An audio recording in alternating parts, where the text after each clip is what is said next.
ഒരു എക്സ്പ്ലോറേഷന്റെ ഭാഗമായിട്ടാണ് ഞാനൊരു ഈ ഔട്ട് ബൗണ്ട് ട്രെയിനിങ് എന്നുള്ള ഒരു ഏരിയയിൽ എത്തിപ്പെടുന്നത്. അപ്പൊ അതിൽ തന്നെ നമ്മളൊരു ഓതന്റിക് ആവണം അല്ലെങ്കിൽ ഒരു സർട്ടിഫൈഡ് ആവണം എന്നുണ്ടെങ്കിൽ എന്ത് ചെയ്യാൻ കഴിയും എന്നുള്ളതിന്റെ എൻക്വയറിയുടെ ഭാഗമായിട്ടാണ് മൗണ്ടനിയറിംഗ് കോഴ്സിൽ എത്തിച്ചേരുന്നത്. എന്നെ 2018 മുംബൈ ടാറ്റ ഇൻസ്റ്റിറ്റ്യൂട്ടിൽ PhDക്ക് ജോയിൻ ചെയ്യുന്ന സമയത്താണ് അവിടെ മറ്റൊരു ഒരാളെ പരിചയപ്പെടുന്നത്. ഒരു നേഹ എന്ന് പറയുന്ന ഒരു ലേഡിയാണ്. അവര് നെഹ്റു ഇൻസ്റ്റിറ്റ്യൂട്ട് ഓഫ് മൗണ്ടനിയറിംഗിൽ നിന്ന് മൗണ്ടനിയറിംഗ് കോഴ്സ് കഴിഞ്ഞിട്ടുള്ള ഒരാളായിരുന്നു. അപ്പോ എനിക്കൊരു ക്യൂരിയോസിറ്റി കൂടിയാണ് എന്താണ് മൗണ്ടനിയറിംഗ്. അപ്പോൾ ഇൻസ്റ്റിറ്റ്യൂട്ടുകളെ കുറിച്ചും ഒക്കെ കൂടുതൽ പഠിക്കുകയും അങ്ങനെ മൗണ്ടനിയറിംഗ് കോഴ്സ് ചെയ്യാൻ തീരുമാനം എടുക്കുകയും ചെയ്തു. അപ്പോൾ നമുക്ക് പലപ്പോഴും അറിയാം, നമ്മളെ ഒരു ഫാമിലി സപ്പോർട്ടും കൂടെ ഇതിന് അത്യാവശ്യമാണ്. ഇങ്ങനത്തെ കോഴ്സുകളൊക്കെ ചെയ്യാൻ ഒരുപാട് ദിവസം മാറി നിൽക്കേണ്ടി വരും. അപ്പൊ ഈ മൗണ്ടനിയറിംഗ് എപ്പോഴും റിലേറ്റ് ചെയ്യാൻ ഹിമാലയൻ മൗണ്ടനിയറിംഗ് അക്കാദമിയിലാണ് അന്ന് ഞാൻ ട്രൈ ചെയ്തിരുന്നത്.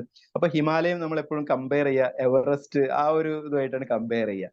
അപ്പോൾ ഫാമിലിയിൽ നിന്ന് പ്രത്യേകിച്ച് വൈഫ് ഈ അരുണിമ സിൻഹയുടെ ഒരു പുസ്തകം വായിച്ചിരുന്നു. ഈ ഒരു മലയാളം ട്രാൻസ്ലേഷൻ ഉണ്ട്, പർവ്വതത്തിൽ പുനർജന്മം എന്ന് പറഞ്ഞിട്ട്, റീബോൺ ഇൻ മൗണ്ടൻസ് എന്നൊരു പുസ്തകമാണ്. അപ്പൊ അതിൽ പറയുന്നത് ഈ എവറസ്റ്റ് ക്ലൈംബ് ചെയ്യാൻ പോയിട്ട് മരണപ്പെട്ട ആളുകളുടെ ഡെഡ് ബോഡീസ് കിടക്കുന്നതിനെ കുറിച്ചൊരു ചാപ്റ്റർ ഉണ്ട് അതിൽ.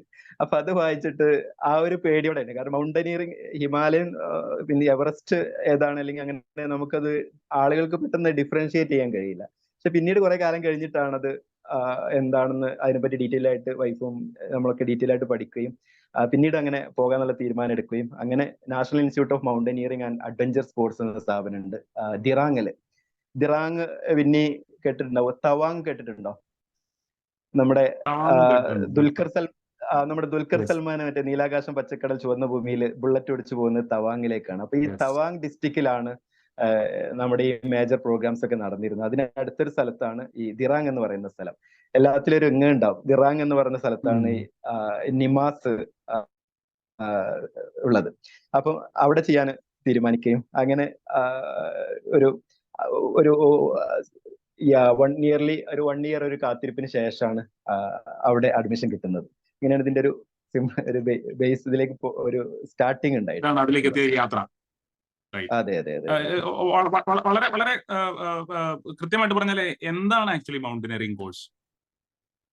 ആക്ച്വലി മൗണ്ടനിയറിംഗ് എന്ന് പറയുമ്പോൾ ശരിക്കും അതില് 3 കൈൻഡ് ഓഫ് ട്രെയിനിങ്സ് ആണ് ഇതിൽ പ്രൊവൈഡ് ചെയ്യുക. അഥവാ ഈ ഒന്ന് അതിൽ വരുന്ന റോക്ക് ക്രാഫ്റ്റ് എന്ന് പറയും. ഈ റോക്കിൽ ക്ലൈംബ് ചെയ്യാൻ പഠിപ്പിക്കുന്നതാണ് റോക്ക് ക്രാഫ്റ്റ്. പിന്നെ സ്നോ ക്രാഫ്റ്റ് എന്ന് പറയും. സ്നോ എന്ന് പറഞ്ഞാൽ കുറച്ചും കൂടെ സോഫ്റ്റ് ആയിരിക്കും. അപ്പൊ അതിലൂടെയുള്ള മൂവ്മെന്റ്സും സേഫ്റ്റി ഒക്കെ പഠിപ്പിക്കുന്നതാണ് സ്നോ ക്രാഫ്റ്റ് എന്ന് പറയുന്നത്. അടുത്തത് ഐസ് ക്രാഫ്റ്റ് ആണ്. ഐസ് ഗ്ലേഷ്യർ പോലുള്ള കാര്യങ്ങളാണ്, കുറച്ചും കൂടെ ഹാർഡ് ആയിട്ടുള്ള സർഫസ് ആയിരിക്കാം. അപ്പം അതിലൂടെ മൂവ് ചെയ്യുന്നത്, അതിലെ റെസ്ക്യൂ വർക്കുകൾ, അങ്ങനെ ഈ 3 ഏരിയയാണ് മേജർ ആയിട്ട് വരുന്നത്. പിന്നെ കുറച്ച് റിവർ ക്രോസിംഗ് പോലുള്ള കുറച്ച് കാര്യങ്ങളൊക്കെ വരുന്നുണ്ട്. ഈ മൗണ്ടനിയറിംഗ് കോഴ്സിൽ ഞാനിപ്പോ ചെയ്തിട്ടുള്ള BMC ആണ്, ബേസിക് മൗണ്ടനിയറിംഗ് കോഴ്സ് ആണ്. ഇനി അടുത്തത് ഇതിന്റെ AMC ഉണ്ട്, അഡ്വാൻസ് മൗണ്ടനിയറിംഗ് കോഴ്സ് ഉണ്ട്. അപ്പം ഇതിൽ മേജർ ആയിട്ട് പഠിക്കുന്നത് ഇത്തരം കാര്യങ്ങളാണ്. ഇത്തരം കാര്യങ്ങൾ മീൻസ് ഏറ്റവും സേഫ് ആയിട്ട് ചെയ്യാനാണ് പഠിക്കുക. അപ്പൊ നമുക്കറിയാം, ഇപ്പൊ നമ്മുടെ നാട്ടിൽ തന്നെ ഒരു ഇഷ്യൂ ഉണ്ടായിരുന്നു. ഒരാളൊരു മലയിൽ വെറുതെ വലിഞ്ഞു കയറി അവിടെ പോയിട്ട് സ്റ്റക്ക് ആയി പോയി.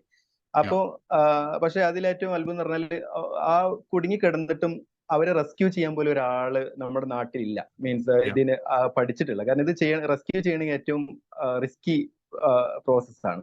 അപ്പോ ശരിക്കും അത് ഡൽഹിയിൽ നിന്നും മറ്റു സ്ഥലങ്ങളിൽ നിന്നൊക്കെ നോർത്ത് ഇന്ത്യയിൽ നിന്നും ശരിക്കും വരേണ്ട ഒരു അവസ്ഥയാണ് ഇത് റെസ്ക്യൂ ചെയ്യാൻ. കാരണം നമ്മളെ കേരളത്തിൽ മൗണ്ടനിയറിംഗ് കോഴ്സ് കഴിഞ്ഞിട്ടുള്ള ആളുകൾ വളരെ കമ്പാരിറ്റീവ്ലി വളരെ കുറവാണ്, അല്ലെങ്കിൽ അതൊരു സിസ്റ്റമാറ്റിക് ആയിട്ട് നടക്കുന്നില്ല എന്ന് പറയാം. അപ്പം മൗണ്ടനിയറിംഗ് മേജർ ആയിട്ട് നടക്കുന്ന ഈ 3 കാര്യങ്ങളാണ്. ഒന്ന് ഈ rock craft, snow craft, ice craft എന്ന് പറയുന്ന 3 കാര്യങ്ങളാണ് ഈ മൗണ്ടനിയറിംഗ് കോഴ്സിൽ നടക്കുന്നത്. ഓക്കെ. അപ്പോ ഈ കാര്യങ്ങൾ ഇത് ഇപ്പൊ റെസ്ക്യൂ ചെയ്യുക എന്നുള്ളൊരു ഒരു കോണ്ടെക്സ്റ്റ് ഉണ്ട്. റെസ്ക്യൂ ചെയ്യാനായിട്ട് റെസ്ക്യൂവേഴ്സിനെ നമുക്ക് ആവശ്യമുണ്ട്. പക്ഷെ അത് മാത്രമാണോ ഈ മൗണ്ടനിയറിംഗ് കോഴ്സ് നമ്മളെ എക്യുപ്പ് ചെയ്യുന്നത്? അതിന് മാത്രമാണോ? അതോ മറ്റേതെങ്കിലും തരത്തിൽ മൗണ്ടനിയറിംഗ് കോഴ്സ് ഒരു ഇൻഡിവിജ്വലിനെ, ഒരു ഓർഗനൈസേഷനെ ഒക്കെ ഹെൽപ്പ് ചെയ്യാൻ സാധ്യതയുണ്ടോ? എന്തൊക്കെ പൊട്ടൻഷ്യൽ ആണ് ഇത് അറ്റൻഡ് ചെയ്യുന്ന ഒരു ഇൻഡിവിജ്വലിനുള്ളത്? പല ഒബ്ജക്റ്റീവോട് കൂടിയിട്ട് ഈ മൗണ്ടനിയറിംഗിനെ സമീപിക്കുന്നതുണ്ട്. ഇപ്പൊ ഞാൻ അവിടെ ചെന്ന സമയത്ത് തന്നെ ഫസ്റ്റ് ഡേ അവർ ചോദിച്ചതിന്റെ നിമാസിന്റെ ഡയറക്ടർ ചോദിച്ചൊരു ചോദ്യം, എന്തിനാണ് സിനിമയിൽ ചോദിക്കുന്നില്ല, എന്തിനാ പഠിക്കണേ ചോദിക്കണില്ല, അതുപോലെ എന്തിനാണ് why did you choose mountaineering course എന്നാണ് ചോദിക്കുന്നത്. അപ്പൊ പലർക്കും പല ആൻസറുകളാണുള്ളത്. അപ്പൊ ചില ആളുകൾ ജസ്റ്റ് ചില എക്സ്പെഡിഷന്റെ ഭാഗമായിട്ട് മൗണ്ടനിയറിംഗ് കോഴ്സ് ചെയ്യുന്ന ആളുകളുണ്ട്. ഫോർ എക്സാമ്പിൾ പറഞ്ഞാൽ ഒരു എവറസ്റ്റ് ക്ലൈംബ് ചെയ്യണമെന്നുണ്ടെങ്കിൽ ഈ മൗണ്ടനിയറിംഗിന്റെ ബേസിക്കും അഡ്വാൻസും കോഴ്സ് കഴിഞ്ഞു കഴിഞ്ഞാൽ അത് കുറച്ചും കൂടെ ആ ഒരു പ്രോസസ്സിനെ ഹെൽപ്പ് ചെയ്യും. ലീഗലി അത് ആവശ്യമില്ല, പക്ഷെ ഇത് പഠിച്ചു കഴിഞ്ഞാൽ നന്നായിട്ട് പഠിക്കാൻ വേണ്ടി പറ്റും, അതിലുള്ള ഓരോ കാര്യങ്ങളും പഠിക്കാൻ വേണ്ടി പറ്റും. അപ്പോൾ ഈ എക്സ്പെഡിഷൻസ് നടത്തുന്ന ആളുകൾ മൗണ്ടനിയറിംഗ് കോഴ്സ് ചെയ്യാറുണ്ട്. പിന്നെ ചുമ്മാ എക്സ്പ്ലോർ ചെയ്യാൻ വേണ്ടിയിട്ട് കുറെ ഡിഫറെന്റ് ആയിട്ടുള്ള കുറെ ടെറൈൻസ് ഒക്കെ നമുക്ക് പഠിക്കാൻ വേണ്ടി പറ്റും, ഡിഫറെന്റ് ആയിട്ടുള്ള ആളുകളെ പരിചയപ്പെടാൻ വേണ്ടി പറ്റും. ഞാൻ പറഞ്ഞല്ലോ, ഇപ്പൊ കേരളത്തിൽ നിന്ന് ആകെ 2 പേരാണ് മലയാളികളായിട്ടുണ്ടായിരുന്നു. 3 പേരുണ്ടായിരുന്നു, ഒരാൾ ജയ്പൂർ ബേസ്ഡ് ആയിരുന്നു. ശരിക്കും 2 പേരാണ് മലയാളികൾ ഉണ്ടായത്. അപ്പൊ അതേ പ്രൊപ്പോഷനിലാണ് പല സംസ്ഥാനങ്ങളിൽ നിന്നുള്ള ആളുകളുണ്ട്. ഡിഫറെന്റ് ആളുകളായിട്ട് ഇന്ററാക്ട് ചെയ്യുക, ഡിഫറെന്റ് ഭക്ഷണം കഴിക്കുക, ഇങ്ങനെ എക്സ്പ്ലോർ ചെയ്യാൻ വേണ്ടി വരുന്ന കുറെ ആളുകൾ ഉണ്ടാവും. ചില ആളുകൾ ജോലിക്ക് വേണ്ടി വരുന്നത്, അതായത് ഈ കോഴ്സ് കഴിഞ്ഞിട്ട് ഒരു ജോലി കിട്ടാൻ വേണ്ടിയിട്ട്. ഇപ്പൊ എക്സാമ്പിൾ പറഞ്ഞാൽ ഒരുപാട് സ്ഥാപനങ്ങളുണ്ട്, ഈ ട്രെക്കിങ്, ഹൈക്കിങ്, അതുപോലെ ക്യാമ്പിംഗ് ഒക്കെ ചെയ്യുന്ന സ്ഥാപനങ്ങൾ ഉണ്ടാവും. അപ്പോൾ അവരെ ട്രെക്കിംഗ് ലീഡർ ആവാം, അവരെ ഗൈഡ് ചെയ്യുന്ന ആളാവാം, അവർക്കുള്ള ഫെസിലിറ്റേഷൻ ചെയ്യുന്നതാവാം, ഇങ്ങനെയുള്ള കാര്യങ്ങളൊക്കെ ചെയ്യുന്ന അത്തരം ജോലികളിലേക്ക് പോകാൻ വേണ്ടിയിട്ട് കോഴ്സ് ചൂസ് ചെയ്യുന്ന ആളുകളുണ്ട്. പിന്നെ അതുപോലെ തന്നെ ചില സ്ഥാപനങ്ങൾ സ്റ്റാർട്ട് ചെയ്യാൻ വേണ്ടിയിട്ട്, ഈ ഇത്തരം സംരംഭങ്ങൾ സ്റ്റാർട്ട് ചെയ്യാൻ വേണ്ടിയിട്ട്, ഇപ്പൊ ഒരു അഡ്വഞ്ചർ സ്പേസ് അത് ഉണ്ടാക്കിയെടുക്കുന്നതിന് വേണ്ടിയിട്ടാവാം, അല്ലെങ്കിൽ ഇത്തരം ഒരു സ്ഥാപനം ആളുകളെ കൊണ്ടുപോകുന്ന സ്ഥാപനം സ്റ്റാർട്ട് ചെയ്യുന്നതിന് വേണ്ടിയിട്ടാവാം. അതുപോലെ തന്നെ ഈ ഒരു മൗണ്ടനിയറിംഗ് ഇൻസ്റ്റിറ്റ്യൂട്ടുകളിൽ ക്ലാസ് ട്രെയിനിങ് കൊടുക്കുന്ന ആളുകളാവാൻ വേണ്ടിയിട്ട് വരുന്ന ആളുകളുണ്ട്. പിന്നെ അതുപോലെ ചുമ്മാ ഒരു ഹോബി ആയിട്ട് വരുന്ന ആളുകളുണ്ട്. ഇപ്പൊ കഴിഞ്ഞ ബാച്ചിൽ അവർ പറഞ്ഞു, ഒരാള് ബ്രേക്കപ്പ് ആയിട്ട് അത് മറക്കാൻ വേണ്ടിയിട്ട് മൗണ്ടനിയറിംഗ് ചെയ്തു. ഇങ്ങനെ പല രീതിയിലും ചിലർക്ക് സർട്ടിഫിക്കേഷൻ വളരെ യൂസ്ഫുൾ ഉണ്ടാവും. ഇപ്പൊ മിലിറ്ററിയിലൊക്കെ ഉള്ള ആളുകളുണ്ട്. ഞാൻ ചെയ്ത ബാച്ചിൽ 100 പേരാണ് ഉണ്ടായിരുന്നത്. ആ 100 പേരിൽ 40 പേരും മിലിറ്ററി ബാക്ക്ഗ്രൗണ്ടിൽ നിന്നാണ്. മിലിറ്ററിയുടെ കരസേന എന്നുള്ളതുണ്ട്, നേവി ഉണ്ട്, എയർഫോഴ്സ് ഉണ്ട്, ഈ 3 ബാച്ച് എന്നുള്ളതുണ്ട്. അപ്പൊ ഈ അങ്ങനെ വരുന്നവരുണ്ട്. പിന്നെ ഈ അപ്പൊ ഞാൻ ചെയ്യുന്ന ഒരു ഒബ്ജക്റ്റീവ്, ഞാൻ ഔട്ട്ഡോർ ലീഡർഷിപ്പ് പ്രോഗ്രാം അല്ലെങ്കിൽ ഔട്ട് ബോൺ ട്രെയിനിങ് പ്രോഗ്രാം ആണ്. അപ്പൊ ഈ സർട്ടിഫിക്കേഷനും ഈ നോളജ് ഉണ്ടെങ്കിൽ എന്റെ ട്രെയിനിങ്ങിനെ ഒന്നും കൂടെ സിസ്റ്റമാറ്റിക് ആയിട്ട് ചെയ്യാൻ പറ്റും. അപ്പൊ ഇങ്ങനെ പല രീതിയിലും മൗണ്ടനിയറിംഗ് കോഴ്സ് ചെയ്യുന്ന ആളുകളുണ്ട്. റൈറ്റ്. ഓക്കെ. അപ്പൊ നിങ്ങൾ പല സമയങ്ങളിലായിട്ട് പറഞ്ഞതിൽ നിന്ന് എനിക്ക് ഏറ്റവും പ്രധാനമായിട്ട് മനസ്സിലായത് ഈ കൂട്ടത്തിൽ ഒരു ഒരു ഒരു ബ്രോഡ് ആയിട്ടുള്ള സംഗതി, പലപ്പോഴും ആളുകൾ ഒരു പേഴ്സണൽ ട്രാൻസ്ഫോർമേഷന് വേണ്ടിയിട്ട് ഇത്തരം പ്രോഗ്രാം അറ്റൻഡ് ചെയ്യുക എന്നുള്ളതും, അതുപോലെ തന്നെ പിന്നെ ഈ പറഞ്ഞ മറ്റു കാരണങ്ങളാൽ ഈ പരിപാടിയിൽ വരികയും ഈ ട്രെയിനിങ്ങിൽ വരികയും എന്നാൽ ഒരു പേഴ്സണൽ ട്രാൻസ്ഫോർമേഷൻ ആയിട്ട് പോവുകയും ചെയ്യുന്നു എന്നുള്ള സാഹചര്യം ഉണ്ടാവും.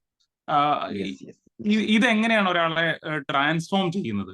ഈ പറഞ്ഞ സർട്ടിഫിക്കേഷന് വേണ്ടി വന്നാലും മറ്റു കാരണങ്ങൾ കൊണ്ടുവന്നാലും അല്ല, ഇതൊരു ജീവിതത്തിൽ ഒരു ട്രാൻസ്ഫോർമേറ്റീവ് എക്സ്പീരിയൻസ് ആയിരിക്കും എന്നുള്ള പ്രതീക്ഷയിൽ വന്നാലും എങ്ങനെയായിരിക്കാം ഇത് ഒരാളെ ട്രാൻസ്ഫോർമേറ്റ് ചെയ്യാൻ ചാൻസ് ഉള്ളത്? ജനറലി ഒരു അഡ്വഞ്ചറിന്റെ ഒരു കോണ്ടെക്സ്റ്റും കൂടി നമുക്ക് അതിൽ വേണമെങ്കിൽ എക്സ്പ്ലോർ ചെയ്യാം. ശരിക്കും ഇത് ഞാൻ ഈ ഒരു ഔട്ട് ബൗണ്ട് ട്രെയിനിങ് ആ ഒരു പെർസ്പെക്റ്റീവ് തന്നെ പറയാം. ഈ ഔട്ട് ബൗണ്ട് ട്രെയിനിങ് ഒരു എക്സ്പീരിയൻഷ്യൽ എഡ്യൂക്കേഷന്റെ ഭാഗമാണ്. അപ്പൊ അതിൽ പറയുന്നത്, നമ്മൾ എന്ത് ഒരു ഫിസിക്കൽ ആക്ടിവിറ്റി ചെയ്യുകയാണെങ്കിലും നമ്മളെ ഹോൾ മൈൻഡിലും എല്ലാത്തിലും ആ ഒരു ടോട്ടൽ ചേഞ്ച് വരുത്താൻ ഹെൽപ്പ് ചെയ്യും ആ കാര്യങ്ങൾ. അപ്പോൾ ഒരു മൗണ്ടനിയറിംഗ് ഒരു പ്രോഗ്രാം ചെയ്യുന്ന സമയത്ത് ഒരുപാട് കാര്യങ്ങൾ അതിലൂടെ നമുക്ക് ലേൺ ചെയ്യാനും എക്സ്പ്ലോർ ചെയ്യാനും ഒക്കെ പറ്റുന്നത്. ഇപ്പൊ ഒരു എക്സാമ്പിൾ പറഞ്ഞാൽ, ഒരു ടെന്റ് പിച്ച് ചെയ്യുകയാണെന്നുണ്ടെങ്കിൽ, ഇപ്പൊ ഇതിന്റെ ബേസ് ക്യാമ്പുകൾ നമ്മൾ തന്നെയാണ് സെറ്റ് ചെയ്യുക. ഞാനത് പറയാം. അപ്പം ഒരു ടെന്റ് പിച്ച് ചെയ്യുകയാണെന്നുണ്ടെങ്കിൽ ഒരു ഗ്രൂപ്പ് ആയിരിക്കും. ഇപ്പോൾ നമ്മൾ 100 പേരുണ്ടെങ്കിൽ 100 പേർക്ക് ഒരുമിച്ചായല്ല ട്രെയിനിങ് ഉണ്ടാവുക. അത് ഡിഫറെന്റ് റോപ്പുകളായി തിരിക്കും. റോപ്പുകൾ എന്ന് പറഞ്ഞാൽ ഗ്രൂപ്പുകളാക്കി തിരിക്കും. ഇപ്പോൾ 10 പേരുള്ള റോപ്പുകളായിട്ടാണ് അതിന് തിരിക്കുന്നുണ്ടാവും. അപ്പൊ ആ ഗ്രൂപ്പാണ് വർക്ക് ചെയ്യുന്നത്. അപ്പൊ ഇതൊരു ടീം വർക്കാണ്. അപ്പൊ അതിലൂടെ ടീം വർക്ക് നമ്മൾ പഠിക്കുന്നുണ്ടാവും. റെസിലിയൻസ്, ഇപ്പൊ നമ്മള് ഒരുപാട് ഹാർഡ് ആയിട്ടുള്ള സിറ്റുവേഷനിലൂടെ പോകുന്നത്. ഇപ്പോ ഞാനൊക്കെ സാധാരണ വീട്ടിൽ നിന്ന് 8 മണിക്കോ 9 മണിക്കൊക്കെ എണീക്കുന്ന ആള്, അവിടുന്ന് ഞാൻ രാവിലെ എണീറ്റുന്നത് 4 മണിക്കാണ് എണീറ്റുന്നത് എല്ലാ ദിവസവും. 6 മണിക്കാണ് ഡിന്നർ കഴിച്ചിരുന്നത് ഈവനിങ്ങിൽ. 7 മണി ആകുമ്പോഴാണ് കിടക്കുന്ന സമയം. 7:30 ആകുമ്പോഴേക്ക് ഉറങ്ങി. ഇങ്ങനെയൊക്കെ ആയിട്ട് ഒരുപാട് ചേഞ്ചുകൾ വരും. പിന്നെ ഈ കോഴ്സ് കഴിയുന്നതിനിടക്ക് ഞാൻ 350ഓളം കിലോമീറ്റർ നടന്നിട്ടുണ്ട്. അതും 15 മുതൽ 18 വരെ കിലോ വെയിറ്റ് ഉള്ള റക്സാക്ക് ബാഗ് ഉണ്ടാവും. അതിൽ നമ്മുടെ എല്ലാ എക്യുപ്മെന്റ്സും എല്ലാ കാര്യങ്ങളും ഉണ്ടാവും. അത് ക്യാരി ചെയ്തുകൊണ്ട് ട്രെക്കിംഗ് യാത്രയുടെ ഭാഗമായിട്ടുള്ള ട്രെക്കിങ്സ് ഉണ്ടാവും. പിന്നെ നമ്മൾ എക്യുപ്പ് ചെയ്യാൻ വേണ്ടിയിട്ടുള്ള ചില ഗ്രാമങ്ങളിലേക്കും ചില ഒക്കെ സ്ഥലങ്ങളിലേക്കൊക്കെ ഉള്ള ട്രെക്കിങ്സ് ഉണ്ടാവും. അപ്പൊ ഇങ്ങനെ ഒരുപാട് ഹാർഡ് ആയിട്ടുള്ള എക്സ്പീരിയൻസിലൂടെ, അല്ലെങ്കിൽ മൈനസ് ഡിഗ്രിയിൽ ജീവിച്ച് ഇങ്ങനെ കുറെ എക്സ്പീരിയൻസിലൂടെ കടന്നു പോകുമ്പോൾ നമ്മൾ റെസിലിയൻസ് എന്ന് പറയുന്ന സ്കില്ല് ഡെവലപ്പ് ചെയ്യുന്നുണ്ടാവും, ലീഡർഷിപ്പ് ഡെവലപ്പ് ചെയ്യും. ഇങ്ങനെ ഓരോ കാര്യങ്ങളും ഓരോ ആളുകൾക്ക് ഓരോ എക്സ്പീരിയൻസ് ആയിരിക്കും. എല്ലാവർക്കും ഒരേ ചേഞ്ച് ആയിരിക്കണം സംഭവിക്കണമെന്നില്ല. അങ്ങനെ Right. തീർച്ചയായിട്ടും തിരിച്ചു വരുമ്പോൾ ഹ്യൂജ് ഒരു വലിയ ചേഞ്ച് തന്നെ ഓരോരുത്തർക്കും സംഭവിച്ചിട്ടുണ്ടാവും 100%. ഓക്കെ. എനിക്ക് തോന്നുന്നു ഇനി പിന്നെ നിങ്ങളുടെ ആ ഒരു ജേർണിയിലേക്ക് നമുക്ക് വേണമെങ്കിൽ ഒന്ന് പോകാൻ തോന്നുന്നു. ആ ഒരു യാത്രയിലേക്ക് ചിത്രങ്ങൾ ഉൾപ്പെടെ ഒരു എക്സ്പീരിയൻസ് ഷെയറിംഗിലേക്ക് പോയ ശേഷം പിന്നെ നമുക്ക് സെപ്പറേറ്റ് ആയിട്ടുള്ള ചോദ്യങ്ങളിലേക്ക് വേണമെങ്കിൽ കടക്കാൻ തോന്നുന്നു. ഓ തീർച്ചയായിട്ടും. അപ്പോൾ അതിന്റെ ഒരു സ്റ്റാർട്ടിങ് തൊട്ടിട്ട് അതിനകത്ത് പ്രധാനപ്പെട്ട സ്റ്റേജുകളും അവിടെ ഉണ്ടായിരുന്ന കഠിനമായിട്ടുള്ള എക്സ്പീരിയൻസുകളും. ഞാൻ പറഞ്ഞല്ലോ, ഞാൻ ഇത് ചെയ്യുന്നത് നിമാസിലാണ്, നാഷണൽ ഇൻസ്റ്റിറ്റ്യൂട്ട് ഓഫ് മൗണ്ടനിയറിംഗ് എന്ന് പറയും. ഒരുപാട് ഇൻസ്റ്റിറ്റ്യൂട്ടുകൾ ഉണ്ട് ഇന്ത്യയിൽ ഈ മൗണ്ടനിയറിംഗ് ചെയ്യാൻ പറ്റുന്നത്. ഇപ്പൊ ഉദാഹരണം പറഞ്ഞാൽ നിം എന്ന് പറയും, നെഹ്റു ഇൻസ്റ്റിറ്റ്യൂട്ട് ഓഫ് മൗണ്ടനിയറിംഗ്. അത് ഉത്തരാഖണ്ഡിലാണ് നെഹ്റു ഇൻസ്റ്റിറ്റ്യൂട്ട് ഓഫ് മൗണ്ടനിയറിംഗ് സ്ഥിതി ചെയ്യുന്നത്. പിന്നെ HMI ഉണ്ട്, ഹിമാലയൻ മൗണ്ടനിയറിംഗ് ഇൻസ്റ്റിറ്റ്യൂട്ട് ഉണ്ട്. അഭിമാസ് എന്ന് പറയും, Atal Bihari institute of mountaineering and allied sports എന്ന് പറയുന്ന സ്ഥാപനമുണ്ട്. ജവഹർ ഇൻസ്റ്റിറ്റ്യൂട്ട് ഓഫ് മൗണ്ടനിയറിംഗ് ഉണ്ട് ജമ്മു കാശ്മീരിലുള്ള. നിമാസ്, ഇങ്ങനെ ഒരുപാട് സ്ഥാപനങ്ങളുണ്ട്. അപ്പൊ ഞാൻ ചൂസ് ചെയ്തത് നിമാസ് ആയിരുന്നു. അപ്പൊ നിമാസ് ചൂസ് ചെയ്യാനുള്ള പ്രധാന കാരണം എന്ന് പറഞ്ഞാൽ ഇന്ത്യയിലെ ഏറ്റവും ഫൈനസ്റ്റ് ആയിട്ടുള്ള ഗ്ലേഷ്യർ അവിടെയാണുള്ളത്. അപ്പം ആ ഏരിയയിലേക്ക് നമുക്ക് എക്സ്പ്ലോർ ചെയ്യാൻ പറ്റുന്നുള്ളതാണ് ഇതിന്റെ ഏറ്റവും വലിയൊരു പോസിറ്റീവ് ആയിട്ടുള്ള ഒരു കാര്യം. രണ്ട്, നിമാസിലാണ് ഹൈ ആൾട്ടിറ്റ്യൂഡിൽ സ്ഥിതി ചെയ്യുന്ന ഏറ്റവും നീളം കൂടിയ ആർട്ടിഫിഷ്യൽ ക്ലൈംബിംഗ് വാൾ ഉള്ളത്. അപ്പോൾ ആ ക്ലൈംബിംഗ് വാള് നിമാസിലാണ് ഉള്ളത്. അപ്പൊ നമുക്ക് ആ ഒരു എക്സ്പീരിയൻസ് കിട്ടുന്നുള്ളത് നിമാസിന്റെ പ്രത്യേകത. അപ്പൊ അങ്ങനെ കുറെ കാരണങ്ങളും കൊണ്ടാണ് ഞാൻ നിമാസ് ചൂസ് ചെയ്തത്. പക്ഷെ അവിടെ എത്തിയപ്പോഴാണ് എനിക്ക് മനസ്സിലായത് ഞാൻ ചെയ്തത് ചെറിയൊരു അബദ്ധമായി പോയി. അതിന്റെ കാരണം എന്തെന്ന് വെച്ചാല്, അബദ്ധം മീൻസ് പേഴ്സണലി എനിക്കാണ്. കാരണം ഈ നേരത്തെ പറഞ്ഞ മൗണ്ടനിയറിംഗ് ഇൻസ്റ്റിറ്റ്യൂട്ടുകളിൽ one of the toughest mountaineering institute ആണ് നിമാസ് എന്ന് പറയുന്നത്. കാരണം ഇപ്പോൾ സാധാരണ ഒരു മൗണ്ടനിയറിംഗ് ഇൻസ്റ്റിറ്റ്യൂട്ടിൽ ചിലപ്പോൾ ഒരു സാധാരണ ആർട്ടിഫിഷ്യൽ ക്ലൈംബിംഗ് വാൾ ക്ലൈംബ് ചെയ്താൽ മതിയാവും. പക്ഷെ നിമാസിൽ ക്ലൈംബ് ചെയ്യേണ്ടത് ഹൈ ആൾട്ടിറ്റ്യൂഡ് സ്ഥിതി ചെയ്യുന്ന ഏറ്റവും ഉയരം കൂടിയ ക്ലൈംബിംഗ് വാളിൽ ക്ലൈംബ് ചെയ്തിട്ടാണ് നമുക്ക് ആ സ്കോർ ചെയ്യേണ്ടത്, അതിന്റെ ഒരു ടെസ്റ്റ് പാസ് ആവേണ്ടത്.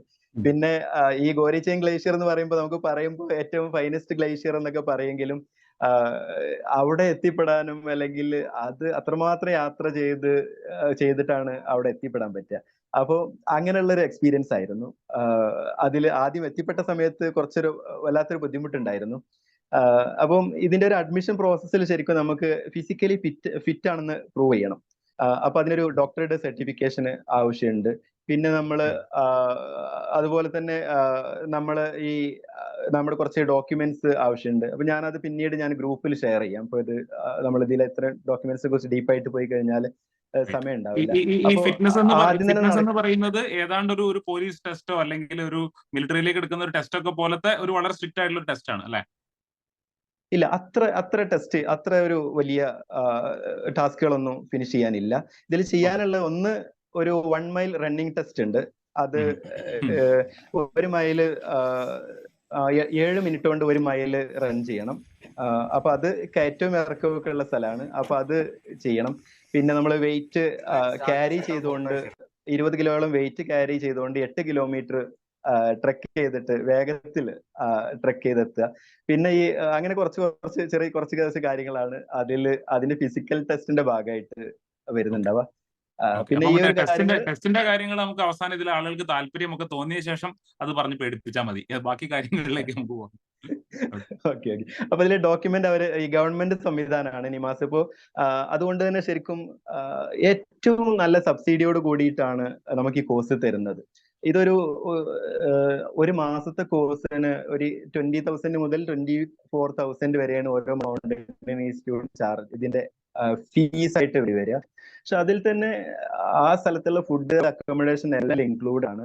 അത് മാത്രമല്ല, അവിടെ നമുക്ക് യൂസ് ചെയ്യാൻ വേണ്ട എല്ലാ മൗണ്ടനിയറിംഗ് എക്യുപ്മെന്റ്സും ഒരു 1 lakhന്റെ അടുത്ത് ചെലവ് വരുന്ന രീതിയിലുള്ള എക്യുപ്മെന്റ്സ് എല്ലാം അവിടുന്ന് പ്രൊവൈഡ് ചെയ്യുന്നതാണ്.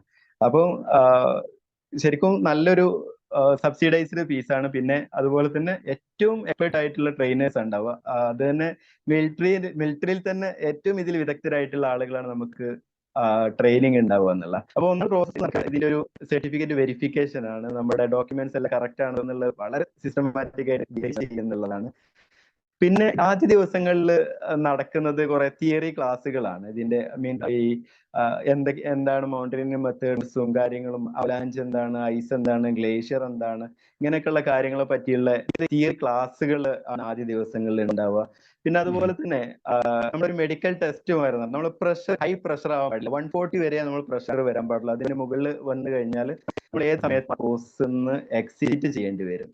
അപ്പോൾ അങ്ങനെയുള്ള ടെസ്റ്റുകളൊക്കെ നടന്ന ശേഷമാണ് നമ്മൾ കോഴ്സിലേക്ക് എൻട്രി ചെയ്യുന്നത്. അങ്ങനെ ഈ കോഴ്സ് തുടങ്ങുന്നത് ഭയങ്കര രസമാണ്. ഒരു ടെമ്പിൾ, അവിടെ ആ ടെമ്പിളിൽ പോയി ഒരു പ്രാർത്ഥനയോട് കൂടിയിട്ടാണ് തുടങ്ങുന്നത്. അപ്പൊ ആ ഒരു പ്രാർത്ഥന ഒക്കെ കഴിഞ്ഞ് നമുക്ക് ഏതാണ് വിശ്വാസം, നമ്മുടെ വിശ്വാസം നമുക്ക് പ്രാർത്ഥിക്കാം. അല്ലെങ്കിൽ അവിടെ ഒരു ബുദ്ധ ക്ഷേത്രമുണ്ട്. അപ്പൊ അവിടെ വെച്ചിട്ടാണ് ഇത് നടക്കുന്നത്.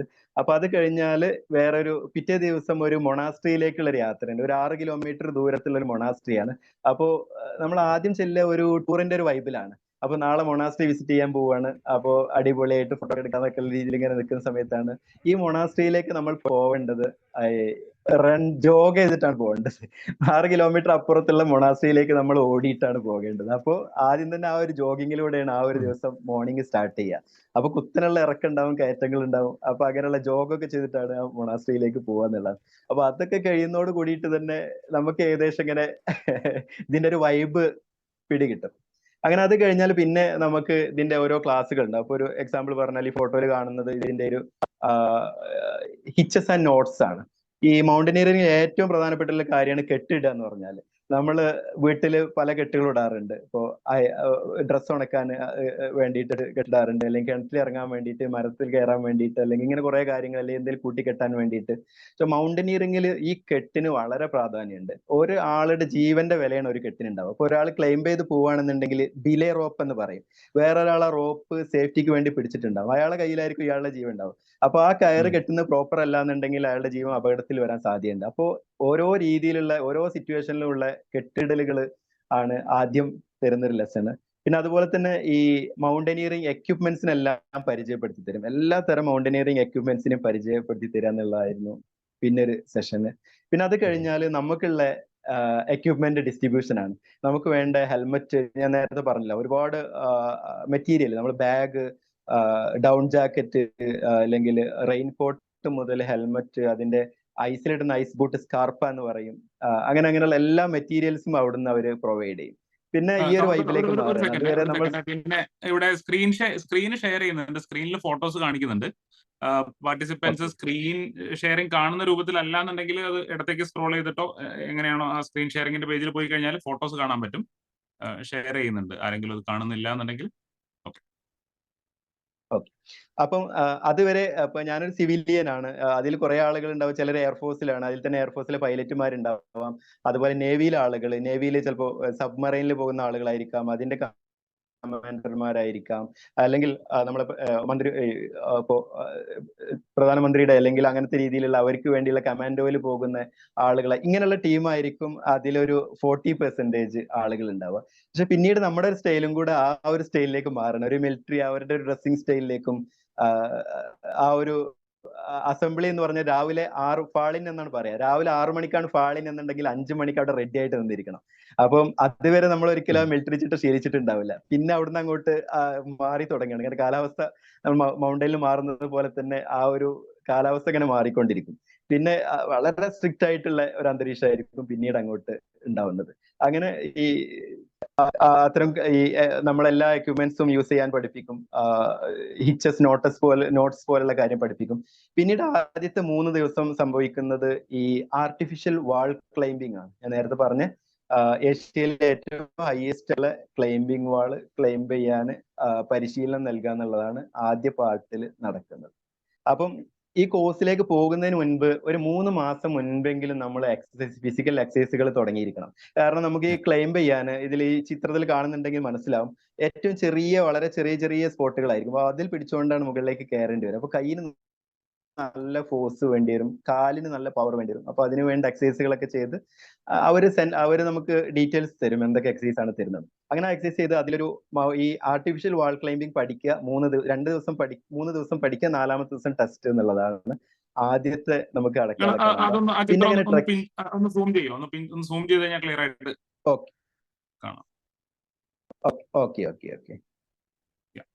ഓക്കെ.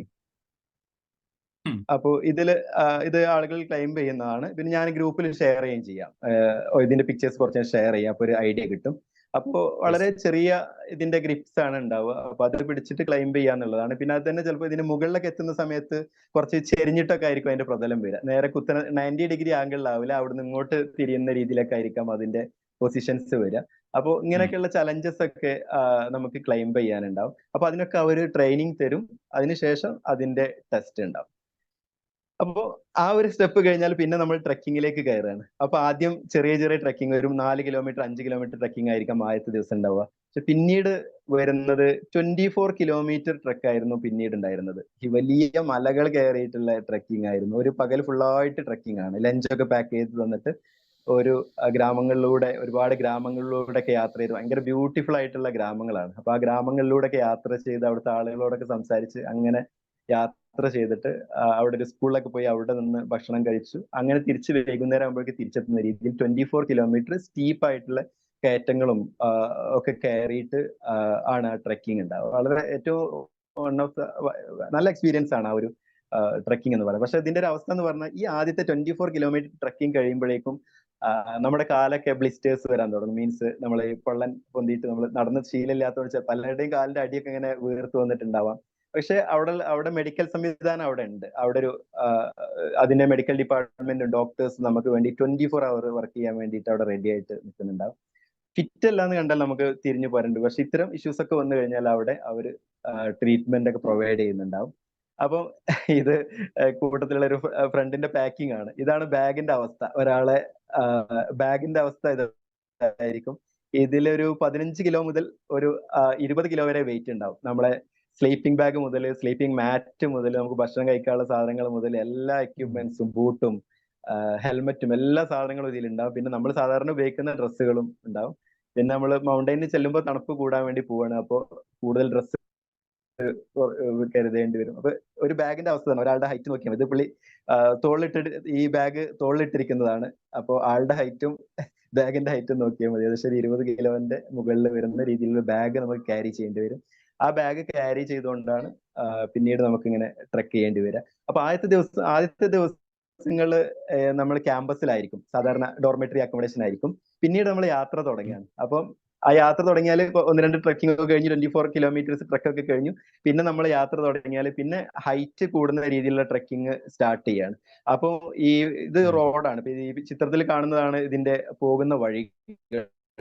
ഈ കല്ലൊക്കെ വെട്ടിണ്ടാക്കിയിട്ടുള്ള വളരെ ഡേഞ്ചറസ് ആയിട്ടുള്ള, ഏത് സമയത്തും ഇപ്പൊ സാധാരണ നമ്മൾ നടക്കുമ്പോൾ താഴോട്ട് നോക്കി നടന്നാൽ മതിയാവും. പക്ഷെ അവിടെ നടക്കുമ്പോൾ മേലോട്ടും കൂടെ നോക്കി നടക്കണം. ചില മുകളിൽ നിന്ന് കല്ല് ഉരുണ്ട് വരുന്നുണ്ടോ അല്ലെങ്കിൽ സൗണ്ട് കേൾക്കുന്നുണ്ടോ എന്നൊക്കെ നോക്കിയിട്ട് വേണം നമ്മൾ നടക്കാൻ. അതിന് സൈഡിലൂടെ പുഴ ഒഴുകുന്നുണ്ടാവും. അപ്പോൾ അതൊക്കെ ശ്രദ്ധിച്ചുകൊണ്ട് വേണം നടക്കാൻ. അങ്ങനെ വീണ്ടും 24 കിലോമീറ്റർ ഇങ്ങനെ ട്രെക്ക് ചെയ്ത് കഴിഞ്ഞാലാണ് നമ്മുടെ ആദ്യത്തെ ബേസ് ക്യാമ്പിൽ എത്തുന്നത്. ന്യൂമലിംഗ് എന്നാണ് ഈ സ്ഥലത്തിന്റെ പേര്. അവിടുത്തെ ബേസ് ക്യാമ്പിൽ എത്തുന്നത്. അവിടെ കുറച്ചും കൂടെ അവിടെ വളരെ ഉണ്ടാക്കി വെച്ചിട്ടുള്ള ടെന്റ് ഉണ്ടാവും. ഈ രീതിയിലുള്ള ടെന്റിലാണ് നമ്മുടെ താമസങ്ങളൊക്കെ ഉണ്ടാവുക. അപ്പൊ ഏറ്റവും ഫസ്റ്റ് ഉള്ള നമ്മുടെ ഒരു താമസമാണ് ഇവിടെ. അപ്പോ ഇവിടെ നമുക്ക് കിട്ടുന്ന ട്രെയിനിങ് എന്ന് പറഞ്ഞാൽ റോക്ക് ക്ലൈംബിംഗ് ആണ്. ഞാൻ പറഞ്ഞ റോക്ക് ക്രാഫ്റ്റ് എന്ന് പറഞ്ഞ റോക്കിൽ ക്ലൈംബ് ചെയ്യുന്നതിന്റെ കോച്ചിങ് ആണ് ആദ്യം നമുക്ക് കിട്ടുന്നത്. അപ്പോൾ അതാണ് അവിടുത്തെ ഒരു മേജർ ആയിട്ടുള്ള പോർഷൻ വരുന്നത്. പിന്നെ എല്ലാ മോർണിംഗ് PT എന്ന് പറയും. ഒരു 4-5 കിലോമീറ്റർ ജോഗ് ചെയ്യാനും തിരിച്ചു വന്ന ശേഷം ഹാർഡ് ആയിട്ടുള്ള എക്സസൈസുകൾ ചെയ്യാനൊക്കെ ഉണ്ടാവും. അപ്പൊ അതാണ് അവിടുത്തെ ഒരു ഡെയിലി റൂട്ടീൻ എന്ന് പറഞ്ഞത്. പിന്നെ ഈ അരുണാചലിന്റെ പ്രത്യേകത എന്ന് പറയുന്നത് ഒരു വൈകുന്നേരം 4:30 ആകുമ്പോൾ ഇരുട്ടായി തുടങ്ങും. 5 മണിയൊക്കെ ആകുമ്പോൾ പൂർണ്ണമായിട്ട് ഇരുട്ടാവും. പിന്നെ രാവിലെ ഒരു 4 മണിയൊക്കെ ആകുമ്പോൾ വെയിൽ വരാൻ തുടങ്ങും. അപ്പൊ ഏർലി മോർണിംഗിൽ എണീറ്റിട്ട് 6 മണിയോട് കൂടിയിട്ട് നമ്മളെ എല്ലാ എക്സസൈസുകളൊക്കെ സ്റ്റാർട്ട് ചെയ്യും. വൈകുന്നേരം 4 മണിയോട് കൂടിയിട്ട് എല്ലാം സ്റ്റോപ്പ് ചെയ്യും. ആ രീതിയിലാണ് നമുക്ക് ട്രെയിനിങ് ഉണ്ടാവുക. അങ്ങനെ ആദ്യം കിട്ടുന്നത് നമുക്ക് റോക്ക് ക്ലൈംബിങ്ങിന്റെ, ഈ സ്ഥലത്ത് നിന്ന് ആദ്യം കിട്ടുന്നത് നമുക്ക് റോക്ക് ക്ലൈംബിങ്ങിന്റെ ട്രെയിനിങ് ആയിരിക്കും. അത് ഓക്കെ. അപ്പം ഈ ഒരു ക്യാമ്പിലെ, ഇപ്പൊ ഞാൻ നേരത്തെ ചിത്രം കാണിച്ചു തന്നിട്ടുള്ള ഈ ഒരു ക്യാമ്പിലെ ലൈഫ് ഇങ്ങനെയാണ് ഉണ്ടാവുക. ഇതുവരെ നമുക്ക് ടോയ്ലറ്റുകളും സൗകര്യങ്ങളും ഒക്കെ ഉണ്ടാവും. പിന്നീട് ഇത് കഴിഞ്ഞാൽ അടുത്ത ക്യാമ്പിലേക്ക് നമ്മൾ എല്ലാ സാധനങ്ങളും കൂടെ പാക്ക് ചെയ്ത് വീണ്ടും മൂവ് ചെയ്യാം. അങ്ങനെ മൂവ് ചെയ്തിട്ട് ഇതുവരെ ടോയ്ലറ്റുകളും സൗകര്യങ്ങളും ഉണ്ടായിരിക്കുമെന്ന് പറയുമ്പോൾ ഇത് കഴിഞ്ഞാൽ എന്തായിരിക്കും? പറയാ. അപ്പോ ഇത് മാഗോ എന്ന് പറഞ്ഞൊരു വില്ലേജ് ആണ്. മാഗോ എന്ന് പറഞ്ഞ വില്ലേജ് ചൈന ബോർഡറിന്റെ അടുത്താണ്. അപ്പൊ മാഗോ വില്ലേജിലേക്ക് ഞാൻ നേരത്തെ പറഞ്ഞ സ്ഥലത്ത് നിന്ന് വീണ്ടും ഒരു 25ഓളം കിലോമീറ്റർ ഹൈറ്റിലേക്ക് ട്രെക്ക് ചെയ്ത് വേണം പോവാൻ. അപ്പൊ ഹൈറ്റിലേക്ക് ട്രെക്ക് ചെയ്യുന്ന സമയത്ത് ഉള്ള പ്രത്യേകത, ആദ്യം മരങ്ങൾ ഉണ്ടാവും, പിന്നെ മരങ്ങളുടെ അളവ് ഇങ്ങനെ കുറഞ്ഞു വരും. അപ്പൊ അതിനനുസരിച്ചിട്ട് ഓക്സിജന്റെ അളവ് കുറയും, തണുപ്പ് കൂടും. അപ്പൊ ഇങ്ങനെ അതിലേക്ക് പോകുന്നിടത്തോളം വീണ്ടും ടഫായി കൊണ്ടേയിരിക്കും. ഇപ്പൊ ശ്വാസം എടുക്കുന്നതിന്റെ ഒക്കെ അളവ് വെറുതെ നിൽക്കുകയാണെങ്കിൽ പോലും നമുക്ക് ശ്വാസം എടുക്കുന്നതിന്റെ ബ്രീത്തിങ്ങിന്റെ എണ്ണം കൂട്ടേണ്ടി വരും. അപ്പോൾ അങ്ങനെ ടഫായി വരികയാണ്. പിന്നീട് ഇവിടെ മാഗോയിൽ നമ്മൾ താമസിച്ചിരുന്നത് ഒരു മിലിറ്ററി ബാരക്കുകളിലാണ്. അപ്പൊ അവിടെ ഫോട്ടോ എടുക്കാനൊന്നും പെർമിഷൻ ഇല്ല. ചൈന ബോർഡറിനടുത്ത് ഇന്ത്യയുടെ ഏറ്റവും ഈ ഒരു ഇതിന് പ്രധാനപ്പെട്ട സ്ഥലമാണ്. അപ്പൊ അതുകൊണ്ട് അവിടെ ഫോട്ടോ എടുക്കാൻ പറ്റില്ല. അപ്പൊ ഈ മാഗോ എന്ന് പറഞ്ഞ ഈ ഒരു ഇതിനപ്പുറത്തേക്ക് നമുക്ക് ഫോട്ടോ എടുക്കാനൊന്നും കഴിയില്ല. അവിടെ മിലിറ്ററി ബാരക്കിലാണ് നമ്മുടെ താമസം ഉണ്ടാവുക. അത് ഒരു ദിവസം അവിടെ താമസിച്ച് പിന്നീട് അടുത്ത് വീണ്ടും യാത്ര ചെയ്യാണ് ഒരു 12 കിലോമീറ്റർ. അവിടെ പോയി കഴിഞ്ഞാൽ പിന്നെ നേരത്തെ ചോദിച്ച ചോദ്യത്തിന് ആൻസർ ആണ്, എങ്ങനെയാണ് ടോയ്ലറ്റ്. ഇവിടെ ടോയ്ലറ്റ് ഒന്നുമില്ല. ഇവിടെ നമ്മൾ തന്നെ ആദ്യത്തെ ദിവസം സർവൈവൽ നൈറ്റ് ആണ്. 0 ഡിഗ്രിക്ക് അടുത്താണ് ഇവിടുത്തെ ക്ലൈമറ്റ് വരുന്നത്. ഇവിടെ ഈ ഫോട്ടോയിൽ നോക്കിയാൽ മനസ്സിലാവും, ഇതിൽ മരങ്ങളൊന്നും വളരെ കുറവാണ് മരങ്ങൾ ഉണ്ടാവുക. അപ്പോൾ ഓക്സിജന്റെ അളവ് കുറയും, തണുപ്പ് ഭയങ്കരമായിട്ട് കൂടുതൽ ഉണ്ടാവും. ഇവിടെ ആദ്യത്തെ ദിവസം ഉണ്ടാവുക സർവൈവൽ നൈറ്റ് ആണ്. നമ്മുടെ വളരെ കുറച്ച് മെറ്റീരിയൽസ് നമ്മുടെ കയ്യിലുണ്ടാവും. ആ മെറ്റീരിയൽ ഉപയോഗിച്ചിട്ട് നമ്മൾ ടെന്റ് ഉണ്ടാക്കണം. അപ്പോൾ മഴ കൊള്ളാതിരിക്കാനുള്ള കോട്ടുകൾ, പോഞ്ചോ എന്നൊക്കെ പറയും, ഇത് ഉപയോഗിച്ചിട്ട് പിന്നെ മരക്കമ്പുകളും ഇലകളും അവിടെ കിട്ടുന്ന ഇലകളൊക്കെ ഉപയോഗിച്ചുകൊണ്ട് ടെന്റ് ഉണ്ടാക്കിയിട്ട് അത് രാത്രി സ്റ്റേ ചെയ്യും വേണം, കുക്ക് ചെയ്യും വേണം. കുറച്ച് റേഷൻ എന്ന് പറഞ്ഞ കുറച്ച് അരിയൊക്കെ തരും, അത് വെച്ച് കുക്ക് ചെയ്ത് നമ്മളതിൽ സർവൈവ് ചെയ്യാന്നുള്ളതാണ് ആദ്യത്തെ ദിവസത്തെ ടാസ്ക്. അത് കഴിഞ്ഞാൽ പിന്നീട് നമ്മൾ അവിടെ ടെന്റ് അടിച്ചിട്ട് പിന്നീട് അവിടെ ജസ്റ്റ് ഒരു ടെന്റ് അടിച്ച് സ്റ്റേ ചെയ്ത് അവിടുത്തെ കുറച്ച് ട്രെയിനിങ് കൂടെ കഴിഞ്ഞാൽ വീണ്ടും മുകളിലേക്ക് ഹൈറ്റിലേക്ക് പോവാൻ. ഈ സ്ഥലത്തിന്റെ പേര് ജിതാങ് എന്നാണ്. ഈ സ്ഥലത്തിന്റെ പേര്. ഫോട്ടോ എടുക്കാൻ കഴിയും. ഈ മാഗോയിൽ മാത്രമേ ഉള്ളൂ ഫോട്ടോ എടുക്കാൻ റെസ്ട്രിക്ഷൻ അല്ലേ? അതെ. അവിടെ മിലിറ്ററിന്റെ ഏറ്റവും ഇപ്പൊ ചിലപ്പോൾ ഹെലിപ്പാഡുകൾ ഉണ്ടാവാം. അത് ചിലപ്പോൾ നേരെ പെട്ടെന്ന് നോക്കിയാൽ കാണുന്ന സ്റ്റൈലൊന്നും ആവില്ല അതിന്റെ ഒരു സജ്ജീകരണങ്ങളൊക്കെ ഉണ്ടാവുക. ആ നാട്ടുകാരെക്കാളും കൂടുതൽ അവിടെ പട്ടാളക്കാരാണ് ഉണ്ടാവുക. നാട്ടുകാർ വളരെ കുറച്ചേ ഉണ്ടാവുള്ളൂ, പക്ഷെ മിലിറ്ററിയുടെ എണ്ണം കൂടുതലായിരിക്കും.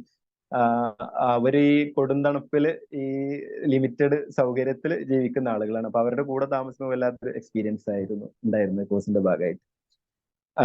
പിന്നെ നമ്മൾ ടെന്റ് അടിച്ചിട്ട് ഇത് കുക്കിംഗ് ആണ്. എല്ലാവർക്കും കൂടെ തരുന്ന റേഷൻ വെച്ചിട്ട് സ്വന്തമായിട്ട് കുക്ക് ചെയ്യണം. ബാക്കി ഈ സർവൈവൽ ഡേയിൽ മാത്രം നമ്മൾ കുക്ക് ചെയ്താൽ മതി. ബാക്കി ദിവസങ്ങൾ അവിടെ കുക്കിങ്ങിനൊക്കെ സൗകര്യം, മീൻസ് ഈ വരുന്ന സ്ഥലത്ത് ഈ യാക്കുകളുടെ പുറത്തും കുതിരപ്പുറത്തൊക്കെ മെറ്റീരിയൽ കൊണ്ടുവന്നുകൊണ്ട് അവിടെ കുക്കിംഗ് സ്റ്റാഫ് ഉണ്ടാവും, അവർ കുക്ക് ചെയ്യാറുണ്ട്. പിന്നെ ഇതായിരുന്നു ഞങ്ങൾ അന്ന് രാത്രി സ്റ്റേ ചെയ്യാൻ വേണ്ടി ഉണ്ടാക്കിയിട്ടുള്ള വീടാണിത്. കല്ല് ഉപയോഗിച്ചിട്ടും ഈ ഷീറ്റുകളൊക്കെ ഉപയോഗിച്ചിട്ടും ഉണങ്ങിയ മരങ്ങളൊക്കെ പെറുക്കി കൊണ്ടുവന്നിട്ടൊക്കെ ഉണ്ടാക്കിയിട്ടുള്ള. ബാക്കിൽ നോക്കിയാൽ മനസ്സിലാവും, വൈറ്റ് കളറിൽ കാണുന്ന മഞ്ഞ് മൂടി കിടക്കുകയാണ്. കുറച്ച് കഴിഞ്ഞാൽ അതേ അവസ്ഥയിൽ മഞ്ഞ് ഇവിടെ മൂടും. അപ്പൊ അങ്ങനത്തെ ഒരു അവസ്ഥയിലാണ് നമ്മളത് സർവൈവ് ചെയ്യേണ്ടത് നൈറ്റ്. അപ്പൊ ഇത് ശരിക്ക് ചെയ്യുന്നത് നമ്മൾ അക്ലമറ്റൈസേഷൻ എന്ന് പറയും. നമ്മളൊരു ഇങ്ങനത്തെ ക്ലൈമറ്റിലേക്ക് എത്തുന്ന സമയത്ത് നമ്മൾ അതിനോട് നമ്മുടെ ബോഡി ഒന്ന് സെറ്റായി വരാനുണ്ട്. അപ്പോൾ അതിനൊക്കെ എക്യുപ്പ് ചെയ്യാൻ വേണ്ടിയിട്ടാണ് 1-2 ദിവസം ഇങ്ങനെ അവിടെ സ്റ്റേ ചെയ്തിട്ട് ആ ഒരു ക്ലൈമറ്റിനോട് നമ്മൾ അഡ്ജസ്റ്റ് ചെയ്ത് വരാനുണ്ടാവും.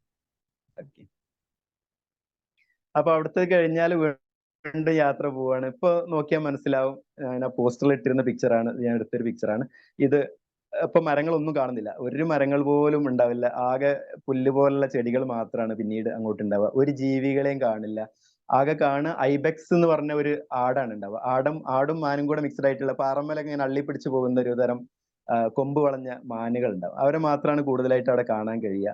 അപ്പോൾ ഇനി ഇവിടെ താമസിക്കാൻ നമ്മൾ ഈ രീതിയിലുള്ള ടെന്റുകളാണ് കെട്ടുന്നത്. ചെറിയ ചെറിയ ടെന്റുകൾ ആണ് കെട്ടിയിട്ട് അവിടെയാണ് താമസിക്കുക. അപ്പൊ ഇനി പിന്നെ നേരത്തെ ചോദിച്ചിരുന്നല്ലോ എങ്ങനെയാണ് ടോയ്ലറ്റ് സൗകര്യങ്ങളൊക്കെ ചോദിച്ചിരുന്നല്ലോ. അപ്പൊ ഇതിൽ ശരിക്കും ചെയ്യുക കാറ്റ് ഹോൾ മെത്തേഡ് എന്നാണ് പറയാ. നമ്മൾ പൂച്ച എന്താണോ ചെയ്യുന്നത് അതേ മെത്തേഡ് തന്നെ നമ്മൾ ചെയ്യുക. ചെറിയൊരു മുകളില് മഞ്ഞ് മൂടി കിടക്കായിരിക്കും. ഇതിന് മുകളിൽ മഞ്ഞിന്റെ ലെയർ ഉണ്ടാവും നമ്മൾ താമസിക്കുന്ന സ്ഥലത്ത്. വരുന്ന സമയത്ത് ടെന്റ് കെട്ടുന്ന സമയത്ത് നോർമൽ സ്ഥലമായിരുന്നു. പക്ഷെ ടെന്റ് കെട്ടി കഴിഞ്ഞ സമയത്ത് പിന്നെ അവിടുത്തെ കാലാവസ്ഥ ഒക്കെ മാറി, അവിടെ മഞ്ഞ് വീഴ്ച തുടങ്ങി. പിന്നെ കുറച്ച് സമയം കഴിഞ്ഞപ്പോൾ ഈ ഒരു അവസ്ഥയിലേക്ക് വന്നു. ചിത്രം കാണുന്നുണ്ടല്ലോ അല്ലെ?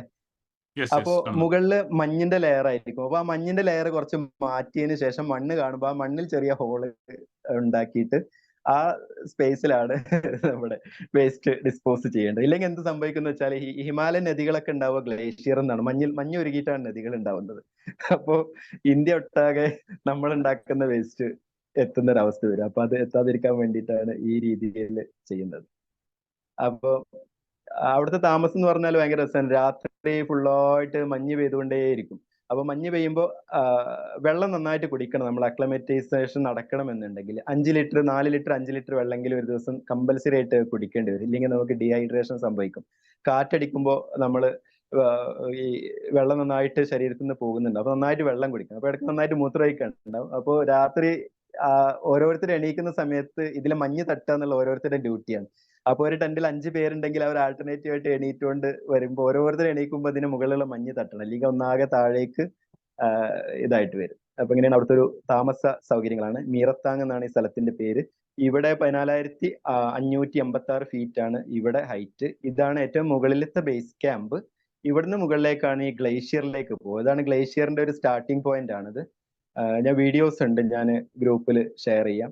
അപ്പൊ ഇതിലേക്കുള്ള ഗ്ലേഷ്യർ മാർച്ച് എന്നൊക്കെ പറയും. നമ്മൾ മിലിറ്ററി സ്റ്റൈലിൽ ഈ കാലൊക്കെ പതിച്ച് ചവിട്ടാൻ വേണ്ടിയിട്ട്. ഈ ഐസിന്റെ പ്രത്യേകത എന്ന് പറഞ്ഞാൽ ചില സ്ഥലങ്ങളിൽ ഐസ് ഉണ്ടാവുക, മുകളിൽ മാത്രമേ ഐസിന്റെ ലെയർ ഉണ്ടാവുള്ളൂ, അടിയിൽ പാറയായിരിക്കും. അപ്പോ അത് സ്കിഡ് ചെയ്ത് പോകും. അപ്പൊ ചവിട്ടിയിട്ട് ഇങ്ങനെ പിടിപ്പിക്കണം. അപ്പൊ ഈ ഷൂവിന്റെ അടിയിൽ ഒരു മുള്ളായിട്ടുള്ള ഒരു പാർട്ട്, സ്കാർപ്പ എന്നാണ് ഈ ഷൂവിന് പറയാ. ക്രാംപോൺ എന്ന് പറയുന്ന ഒരു മുള്ളുകളായിട്ടുള്ള ഒരു സാധനം അതിൽ ഫിറ്റ് ചെയ്യും. അപ്പൊ ആ ഫിറ്റ് ചെയ്യുമ്പോൾ അതിന്റെ ആണികളിൽ ചവിട്ടിയിട്ടാണ് നമ്മൾ നടക്കുന്നത്. അപ്പോൾ ഫ്രണ്ടില് 2 മുള്ളുണ്ടാവും. അപ്പോ ചെറിയ സ്ലോപ്പ് ആണെന്നുണ്ടെങ്കിൽ കാലിന്റെ മുൻഭാഗം കുത്തിയിട്ടാണ് നടക്കേണ്ടത്. അപ്പോ അങ്ങനെ മുൻഭാഗം കുത്തി നടക്കണമെന്നുണ്ടെങ്കിൽ നമുക്ക് അത്രയും പ്രാക്ടീസ് കിട്ടണം. അത് കാലിന് അവര് പ്രത്യേക രീതിയിലുള്ള എക്സസൈസ് രീതികളൊക്കെ ഉണ്ട് മിലിറ്ററി സ്റ്റൈലിൽ. ആ എക്സസൈസുകളൊക്കെ ചെയ്ത് നമ്മുടെ കാലിന്റെ പവർ കൂട്ടിയിട്ടാണ് നമ്മളത് ചെയ്യുന്നത്. അങ്ങനെ പിന്നീട് ഗ്ലേഷ്യറിലുള്ള ട്രെയിനിങ് ആണ്. ഗ്ലേഷ്യറിൽ 3 ദിവസം ട്രെയിനിങ് ഉണ്ടാവും. 90 ഡിഗ്രി ആംഗിളിലുള്ള ഗ്ലേഷ്യർ ക്ലൈംബ് ചെയ്യണം. അത് ആ ഷൂവിന്റെ മുൻഭാഗവും ഐസാക്സ് ഉണ്ടാവും. ഇത് ഉപയോഗിച്ചിട്ട് 4 പോയിന്റ് കോണ്ടാക്ട് എന്നൊക്കെയാണ് അതിന്റെ ടെക്നിക്കൽ ടേംസിൽ പറയുക. അപ്പോൾ അത് ഉപയോഗിച്ചുകൊണ്ട് നമ്മൾ ഈ ഒരു ഇത് ക്ലൈംബ് ചെയ്യണം, മുകളിലേക്ക് ക്ലൈംബ് ചെയ്യണം. അങ്ങനെ ക്ലൈംബ് ചെയ്തിട്ട് അതിന്റെ ടെസ്റ്റും ഉണ്ടാവും. അങ്ങനെയാണ് ആ ഒരു ഗ്ലേഷ്യർ ക്ലൈംബിങ്ങിന്റെ കഴിയുന്നത്. അപ്പോൾ ഇതാണ് ഏറ്റവും ഹൈറ്റ് കൂടിയ, മീൻസ് ഈ ബേസിക് മൗണ്ടനിയറിംഗ് കോഴ്സിൽ പോകുന്ന ഏറ്റവും ഹൈറ്റ് കൂടിയ സ്ഥലമാണ് ഇത്. 16,500 ഫീറ്റ് ആണ് ഇവിടുത്തെ ഹൈറ്റ് വരുന്നത്. അപ്പോ അത്രയാണ് ഇതിൽ പോകുന്നത്, ബേസിക് മൗണ്ടനിയറിംഗ് കോഴ്സിൽ പോകുന്നത്. അഡ്വാൻസിൽ ഇതിന് കുറെ മുകളിലേക്ക് പോകും. അപ്പൊ ഇതാണ് BMCയിൽ പോകുന്നത്. അപ്പം ഈ ഒരു സമയം ആകുമ്പോഴേക്ക് ഏകദേശം ഒരു 25 ദിവസത്തോളൊക്കെ ഏകദേശം ആയിട്ടുണ്ടാവും. അപ്പൊ ഇത് ഈ ദിവസങ്ങളുടെ പ്രത്യേകത എന്ന് പറഞ്ഞാൽ ആദ്യത്തെ 5 ദിവസം മാത്രമേ നമുക്ക് ഫോണിന് റേഞ്ച് കിട്ടുള്ളൂ. പിന്നീട് ഫോണിന് റേഞ്ച് ഉണ്ടാവില്ല. അപ്പൊ പലപ്പോഴും നമ്മള് ഫോണൊക്കെ ഉപയോഗിക്കുക ചിത്രം കാണാനും മറ്റേ ഇത് ഫോട്ടോ കാണാനും ഫോട്ടോ എടുക്കാനും മാത്രമേ ഉപയോഗിക്കുള്ളൂ. പക്ഷെ ഫോട്ടോ എടുത്താൽ തന്നെ പെട്ടെന്ന് ഓഫ് ആവാൻ സാധ്യതയുണ്ട്. മീൻസ് ഈ തണുപ്പിനെ പ്രതിരോധിക്കാൻ ബാറ്ററി പെട്ടെന്ന് ലീക്കായി പോകാനൊക്കെ സാധ്യതയുണ്ട്. അപ്പം ഒരു 10-20 ദിവസത്തോളം നമുക്ക് ടെലിഫോൺ കണക്ഷന് കിട്ടേ ചെയ്യില്ല. എന്തെങ്കിലും എമർജൻസി പർപ്പസ് ഉണ്ടെങ്കിൽ മാത്രം അവിടെ സാറ്റലൈറ്റ് ഫോൺ. നിങ്ങൾക്ക് വേറൊരു രൂപത്തിലും ഇലക്ട്രിസിറ്റി തന്നെ ഇല്ലല്ലോ, ഉണ്ടോ? ഏതെങ്കിലും രൂപത്തിൽ ഇലക്ട്രിസിറ്റി അവൈലബിൾ ആണോ? ഇല്ല, ഒരു ശരിക്കും ഒരു വളരെ രാത്രി പ്രാചീന കാലഘട്ടത്തിലുള്ള ഒരു ജീവിതമാണ്. അതെ അതെ കറക്റ്റ്. അത് ലൈറ്റ് ഇല്ലാന്ന് മാത്രമല്ല, 6 മണിക്ക് ഡ്രസ്സുകളും പിന്നെ ബാക്കിയുള്ള നമ്മുടെ ശരീരത്തിൽ എന്തൊക്കെ ധരിച്ചിട്ടുണ്ടോ അത്തരം കാര്യങ്ങളും ബാഗിലുള്ള സാധനങ്ങളും അല്ലാതെ വേറെ ഒരു തരം ടെക്നോളജിയിലേക്ക് നമുക്ക് ആക്സസ് ഇല്ല 20 ദിവസം, ഫോൺ ഉൾപ്പെടെ ഇല്ല. അപ്പൊ ഇതില് പോകുന്ന സമയത്ത് നമുക്ക് കുറച്ച് സാധനങ്ങൾ അവർ കൊണ്ടുപോകാൻ സജസ്റ്റ് ചെയ്യും. അതിൽ പെടുന്ന ഒരു സാധനമാണ് ഈ ഹെഡ് ടോർച്ച് എന്ന് പറയുന്നത്. അപ്പൊ ആ ഹെഡ് ടോർച്ചിന്റെ വെളിച്ചം മാത്രമാണ് നമ്മുടെ കയ്യിലൊരു വെളിച്ചമായിട്ടുണ്ടാവുക. അപ്പൊ തീപ്പെട്ടി ഒന്നും അവിടെ ശരിയായ രീതിയിൽ കത്തിയോ വർക്ക് ചെയ്യുകയോ ഒന്നും ചെയ്തോളുന്നില്ല. അപ്പോൾ ഈ ഹെഡ് ടോർച്ച് മാത്രമാണ് ലൈറ്റിന് ഉണ്ടാവുക. അവിടെ 6 മണിക്ക് 5 മണിക്കാവുമ്പോൾ ഇരുട്ടാവെന്ന് പറഞ്ഞു. പിന്നെ ഈ സ്ഥലത്തിന്റെ പ്രത്യേകത, പിന്നീട് നമ്മൾ ഒറ്റയ്ക്ക് ഇവിടെ ഇറങ്ങി നടക്കാൻ പാടില്ല. ഈ നടക്കുകയാണെങ്കിൽ 1, 2, 3 പേര് ഗ്രൂപ്പായിട്ട് വേണം നടക്കാൻ. കാരണം ഇതിൽ ആരെങ്കിലും എന്തെങ്കിലും വല്ല കല്ല് വീണിട്ടോ എന്തെങ്കിലുമൊക്കെ പോയി കഴിഞ്ഞാൽ അറിയാൻ പറ്റില്ല, അല്ലെങ്കിൽ എന്തെങ്കിലും മല ഇടിയാനൊക്കെ സാധ്യതകൾ കൂടുതലാണ്. അപ്പോൾ എപ്പോഴും ഗ്രൂപ്പായിട്ട് വേണം നടക്കാന്. പിന്നെ ഈ ടെന്റിലാണ് താമസം. ഇപ്പൊ ഞാൻ എന്റെ ശരീരം തന്നെ, ഞാൻ ആ കോഴ്സിലേക്ക് പോയ ശേഷം സാധാരണ നമ്മൾ മലയാളികളുടെ പ്രത്യേകത 2 തവണ ഒക്കെ കുളിക്കും എന്നുള്ളതാണല്ലോ. ഒരു 20 ദിവസത്തോളം കുളിക്കുകയോ ചെയ്തിട്ടില്ല എന്നുള്ളതാണ് ഏറ്റവും വലിയ അവിടുത്തെ സംഗതി. അപ്പോൾ ഓരോ ദിവസവും വൈകുന്നേരം ആകുമ്പോൾ നമുക്ക് പിന്നെ അസ്വസ്ഥയാണ്. അപ്പോൾ ഈ കാൻഡിഡിന്റെ പൗഡറൊക്കെ ഇട്ടുകൊണ്ട് ഒന്ന് അഡ്ജസ്റ്റ് ചെയ്യല്ലാതെ അങ്ങനെയൊക്കെയാണ് ഏകദേശം ഒരു 10-20 ദിവസത്തോളം കുളിക്കാതൊക്കെയാണ് ഇങ്ങനെ മുന്നോട്ട് പോകുന്നത്. നമ്മളൊരു 2-3 ലെയർ ഡ്രസ്സും ഒക്കെ ഇടേണ്ടി വരും. പക്ഷെ ഇതിന്റെ വളരെ പോസിറ്റീവ് ആയിട്ടുള്ള സംഗതി എന്ന് പറഞ്ഞാൽ ഇങ്ങനത്തെ ഒക്കെ അന്തരീക്ഷമാണെങ്കിലും ഒരു സേഫ്റ്റിക്ക് ഭയങ്കര പ്രാധാന്യം. ഇപ്പൊ ഇത്ര 100 പേര് കോഴ്സ് ചെയ്തെങ്കിലും ഒരാൾക്ക് പോലും ഒരു അപകടമോ ഒന്നും പറ്റിയിട്ടില്ല ആ കോഴ്സ് കഴിയുന്നത് വരെ. ആകെ ഉണ്ടാവുന്നത് അവർക്ക് ഉണ്ടാവുന്ന ഈ മൗണ്ടൻ സിക്നസ് ഉണ്ടാവും ചില ആളുകൾക്ക് ഉയരം കൂടുന്ന സമയത്ത്. അപ്പോ അതൊക്കെ നാച്ചുറൽ ആയിട്ട് ഓരോരുത്തർക്ക് ഉണ്ടാവുന്ന അസുഖങ്ങൾ. അത് ഉണ്ടായി കഴിഞ്ഞാൽ അതിനൊരു ട്രീറ്റ്മെന്റ് അവിടെ താഴേക്ക് ഇറങ്ങുക എന്നുള്ളതാണ്. അപ്പൊ എന്തെങ്കിലും അസുഖങ്ങൾ വന്നു കഴിഞ്ഞാൽ നമ്മൾ ആ കോഴ്സിൽ നിന്ന് ഔട്ടാണ്. പ്രഷർ ഷൂട്ട് ചെയ്ത് കഴിഞ്ഞാൽ മുകളിലേക്ക് 140ന്റെ മുകളിലേക്ക് പോയി കഴിഞ്ഞാൽ നമ്മൾ കോഴ്സ് നിന്ന് ഔട്ടാണ്. അപ്പൊ ചിലർക്ക് മൂക്കുന്ന് ബ്ലീഡിങ് പോലുള്ള ബ്ലീഡിങ് ആയിരിക്കാം, അല്ലെങ്കിൽ ചെവിയിൽ നിന്ന് ബ്ലീഡിങ് ആയിരിക്കാം, അല്ലെങ്കിൽ ഈ ഫ്രോസ്റ്റ് ബൈറ്റ് എന്ന് പറയും. നമ്മളെ ഈ തണുപ്പ് കൂടി കഴിഞ്ഞാൽ കയ്യിലൊക്കെ അത് കയ്യിന്റെ ഒക്കെ ഈവൻ ചിലപ്പോൾ മുറിച്ചു മാറ്റേണ്ട അവസ്ഥ ഒക്കെ വരും. അത് തണുപ്പ് നമ്മൾ അറിയില്ല. ചിലപ്പോൾ നമ്മളെ ഗ്ലൗവിന്റെ ഉള്ളിലൂടെ തണുപ്പൊക്കെ കയറിയിട്ട് നമ്മുടെ അത് തണുപ്പ് കൂടിയിട്ട് സ്റ്റക്കായി പോകാനൊക്കെ സാധ്യതയുണ്ട്. അപ്പോൾ അങ്ങനത്തെ ഒക്കെ സാധ്യതകളാണ് അവിടെയുള്ള ഡേഞ്ചർ സാധ്യതകളുള്ളത്. പക്ഷെ ഈ കയറുകയും ഇറങ്ങുകയും ട്രക്ക് ചെയ്യുകയൊക്കെ ചെയ്യുമ്പോൾ അതിന്റെ സേഫ്റ്റി മാക്സിമം അവർ എൻഷുർ ചെയ്യും. എല്ലാ ഗിയേഴ്സും ധരിച്ചിട്ടല്ലാതെ നമ്മളിത് ചെയ്യാൻ അവർ സമ്മതിക്കില്ല. അപ്പൊ ഇത്രയാണ് ഒരു മേലെത്തിയിട്ടുള്ള പരിപാടി. അത് കഴിഞ്ഞാൽ പിന്നുള്ളത് റിവർ ക്രോസിംഗിന്റെ ഒരു പാർട്ടാണ്. അപ്പൊ റിവർ ക്രോസ് ചെയ്യുന്ന ഡിഫറെന്റ് മെത്തേഡ്. ഈ റിവറിന്റെ പ്രത്യേകത ഇത് താഴെ തിരിച്ചെത്തിയിട്ടല്ലേ? താഴെ തിരിച്ചെത്തിയേക്കാണോ അത്? അതെ, അത് കഴിഞ്ഞാൽ പിന്നീട് ഒറ്റയടിക്ക് നമ്മൾ ആ ഒരു 30 കിലോമീറ്ററോളം ഒരു ദിവസം വീണ്ടും തിരിച്ചിറങ്ങി നടന്ന് തിരിച്ചു വന്ന് ഒരു ക്യാമ്പിൽ എത്തിയിട്ട് പിറ്റേ ദിവസം വീണ്ടും നമ്മളൊരു 30ഓളം കിലോമീറ്റർ, നമ്മൾ ഈ 2 ദിവസം വെച്ച് കയറിയത് ഒരു ദിവസം കൊണ്ട് പിന്നീട് തിരിച്ചിറങ്ങണം. ഒരുപാട് ദൂരം നമ്മൾ നടന്ന് വീണ്ടും നമ്മൾ പഴയ ആ ക്യാമ്പിൽ എത്തുന്നത്. ഞാൻ ആദ്യം കാണിച്ചെന്നല്ലോ, ഒരു ടാർപോളിൻ ഷീറ്റ് പോലുള്ള ഒരു രീതിയിൽ ഉണ്ടാക്കിയ ടെന്റിലേക്ക് തിരിച്ചെത്തിയിട്ട് അവിടെ വെച്ചിട്ടാണ് റിവർ ക്രോസിംഗിന്റെ ട്രെയിനിങ് നമുക്ക് തരുന്നത്. അപ്പോ ഈ കോണി ഉപയോഗിച്ചുകൊണ്ട് എങ്ങനെയാണ് റിവർ ക്രോസിംഗ് ചെയ്യുക, അല്ലെങ്കിൽ ഐസിന്റെ വിടവുകൾ ഉണ്ടാവും. നമ്മൾ എവറസ്റ്റ് ഒക്കെ ക്ലൈംബ് ചെയ്യുന്ന സമയത്ത് ക്രെവാസസ് എന്ന് പറയും, മഞ്ഞിന്റെ വിടവുകൾ ഉണ്ട്. അതിൽ വീണ് പോയാൽ പിന്നീട് ആളെ കിട്ടില്ല. അപ്പൊ നമ്മൾ പരസ്പരം ആളുകളെ കെട്ടിയിട്ടായിരിക്കും പോകുന്നത്. ഇതിൽ 3 പേരുണ്ടെങ്കിൽ first man, middle man, end man എന്നൊക്കെ പറയും. അപ്പോൾ ഓരോരുത്തർ കയറായിട്ട് ജോയിൻ ചെയ്തിട്ടുണ്ട്. അപ്പൊ മുന്നിൽ ആള് വീണാൽ ബാക്കത്തെ 2 പേരെ മേലെ കയറുണ്ടാവും, ആദ്യം അവർ തൂങ്ങിക്കെടുക്കും. നടുവിലത്തെ ആള് വീണാൽ മറ്റു 2 ആളുടെ കയറിൽ തൂങ്ങിക്കെടുക്കും. അങ്ങനെ ഒരാൾ തൂങ്ങിക്കിടന്നു കഴിഞ്ഞാൽ അയാളെ വലിച്ചു കയറ്റുക എന്നുള്ള ബാക്കിയുള്ളവരുടെ ഡ്യൂട്ടിയാണ്. അപ്പൊ അതെങ്ങനെ ചെയ്യും? അല്ലെങ്കിൽ പിന്നെ ഈ കോണി വെച്ചിട്ട് കയറുക എന്നുള്ളതാണ്. അപ്പൊ ഈ കോണി വെച്ചിട്ട് എങ്ങനെയാണ് മൂവ് ചെയ്യുക, ഇങ്ങനത്തെ ഒക്കെ കാര്യങ്ങളാണ് ഈ റിവർ ക്രോസിംഗിന്റെ ഭാഗമായിട്ട് പഠിപ്പിക്കുക. അതിന്റെ തിയറി ക്ലാസ്സുകളും പ്രാക്ടിക്കൽ ക്ലാസ്സുകളും, പിന്നെ നമ്മളെ അത് പ്രാക്ടിക്കൽ ഓരോ രീതികളും പ്രാക്ടിക്കൽ ചെയ്യിപ്പിക്കും. പിന്നീട് നമ്മൾ ആ ഒരു ഇതിലൂടെ ക്രോസ് ചെയ്യിപ്പിക്കും. ഈ നമ്മൾ ഇവിടെ കണ്ടിട്ടുണ്ടാവുമല്ലോ ഈ റിവർ ക്രോസിംഗ് ചെയ്യുന്നത്. അപ്പൊ ആ രീതിയിൽ നമ്മൾ ഇതൊക്കെ ഇട്ടിട്ട് പിന്നെ അവർ നമുക്ക് നമ്മുടെ ഒരു മെന്റൽ സ്റ്റെബിലിറ്റി ഒക്കെ ടെസ്റ്റ് ചെയ്യാൻ വേണ്ടിയിട്ട് ആ തണുത്ത വെള്ളത്തിൽ നമ്മൾ മുക്കും. അപ്പോ ശരിക്കും ഒരു കിളി പാറുന്ന അവസ്ഥയായിരിക്കും. കാരണം നമ്മൾ തളരരുത് രാമൻകുട്ടി എന്ന് പറഞ്ഞ മാതിരി നമ്മൾ പതറിപ്പോകരുതല്ലോ എന്തെങ്കിലും സിറ്റുവേഷൻ വന്നാൽ. അപ്പൊ അതിന് വേണ്ടിയിട്ടും പിന്നെ കോഴ്സ് അവസാനിക്കുന്നതിന്റെ സെലിബ്രേഷൻ ഒക്കെ ഭാഗമായിട്ടും അതൊരു രസകരമായിട്ടുള്ള ഒരു പ്രോസസ്സാണ് ഈ റിവർ ക്രോസിംഗ് പ്രോസസ്സ് എന്ന് പറഞ്ഞാൽ. അപ്പൊ അതോട് കൂടിയിട്ടാണ് ഒരു മേജർ പാർട്ടുകൾ, ഇതിന്റെ ഒരു മേജർ പാർട്ടുകൾ കഴിയാതെ. ഇതൊക്കെയാണ് ഇതിന്റെ വഴികൾ, നമ്മൾ നടന്നു പോകുന്ന വഴികളാണ്. കല്ല് ഏത് സമയത്ത് വീണു പോകാവുന്ന രീതിയിലുള്ള കല്ലുകൾ, അങ്ങനത്തെ രീതിയിലുള്ള വഴികളാണ് നടന്നു പോകുന്നത്. അപ്പൊ ഇതാണ് റിവർ ക്രോസിംഗിന്റെ ഭാഗമാണ് ഇത്. ഹിമാലയൻ റിവർ ആണ്. ഹിമാലയൻ റിവറിന്റെ പ്രത്യേകത എന്ന് പറഞ്ഞാൽ മഞ്ഞുരുകിയ വെള്ളമാണ്. അപ്പോ രാവിലെ ഒഴുക്ക് ഉണ്ടായിക്കൊള്ളുന്നില്ല, ഒരു ഉച്ചയോട് കൂടിയിട്ട് ഒഴുക്ക് ഭയങ്കരമായിട്ട് കൂടും. കാരണം ഗ്ലേഷ്യർ മഞ്ഞുരുകാൻ തുടങ്ങുന്ന സമയത്ത് ഒഴുക്ക് കൂടും. അങ്ങനെയാണ്. അപ്പൊ ഇതാണ് നമ്മൾ അവിടെ താമസിക്കുന്ന നമ്മുടെ ബേസ് ക്യാമ്പിലുള്ള ഈ ടെന്റുകളാണ് ഇത്. ഇവിടെയാണ് താമസിച്ചിരുന്നത്. അപ്പോൾ ഇങ്ങനെ ഈ രീതിയിൽ പോകുന്ന ഒരു 28 days ആണ് ഈ കോഴ്സിന്റെ ഡ്യൂറേഷൻ. ഇത്രയും പ്രോസസ്സുകളിലൂടെയാണ് കടന്നു പോകുന്നത്. അത് കഴിഞ്ഞു കഴിഞ്ഞാൽ പിന്നീട് ഒരു വാലിഡിറ്ററി ഫംഗ്ഷനും നമ്മളെ കൾച്ചറൽ പ്രോഗ്രാംസും പാട്ടും ഡാൻസും പരിപാടികളൊക്കെ കഴിഞ്ഞിട്ട് നമ്മുടെ ഒരു സർട്ടിഫിക്കറ്റ് ഡിസ്ട്രിബ്യൂഷനും സെലിബ്രേഷനും ഒക്കെ കഴിഞ്ഞിട്ടാണ് നാഷണൽ ഇൻസ്റ്റിറ്റ്യൂട്ടിന്റെ ബേസിക് മൗണ്ടനിങ് കോഴ്സ് കഴിഞ്ഞിട്ടുള്ള ബാഡ്ജ് നമുക്ക് അവർ ഡിസ്ട്രിബ്യൂട്ട് ചെയ്യുക.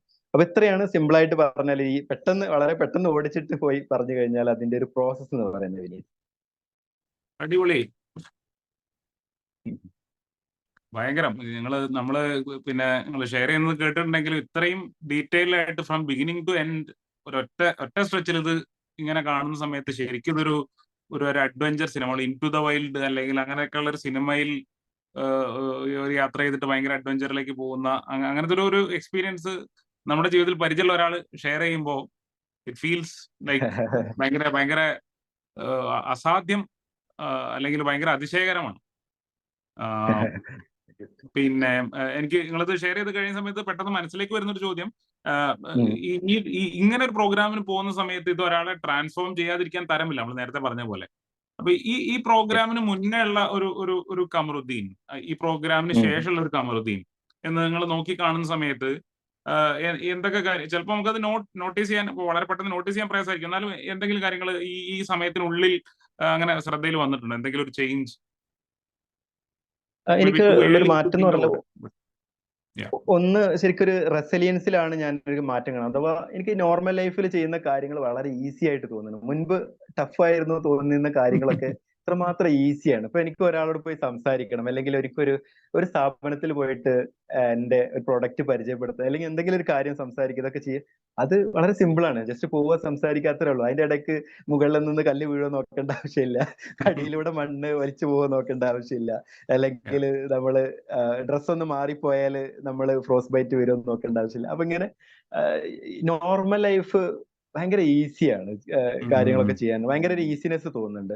അതുപോലെ തന്നെ നമ്മൾ ഫിസിക്കലി ഞാൻ 5 കിലോളം വെയിറ്റ് കുറഞ്ഞു. വെയിറ്റ് കുറയും മാത്രമല്ല, എന്റെ ബോഡിയുടെ ടോട്ടൽ സ്ട്രക്ചർ തന്നെ ഈ ഒരു 1 മന്ത് കൊണ്ട് മാറിയിട്ടുണ്ട്. അപ്പോൾ ഭയങ്കര ഈസിനെസ് ആണ്. നടക്കും, സ്റ്റെപ്പ് കയറുക, അങ്ങനത്തെ കാര്യങ്ങളൊക്കെ ചെയ്യുമ്പോൾ ഭയങ്കരമായിട്ട് ഈസിനെസ് എനിക്ക് തോന്നുന്നുണ്ട്.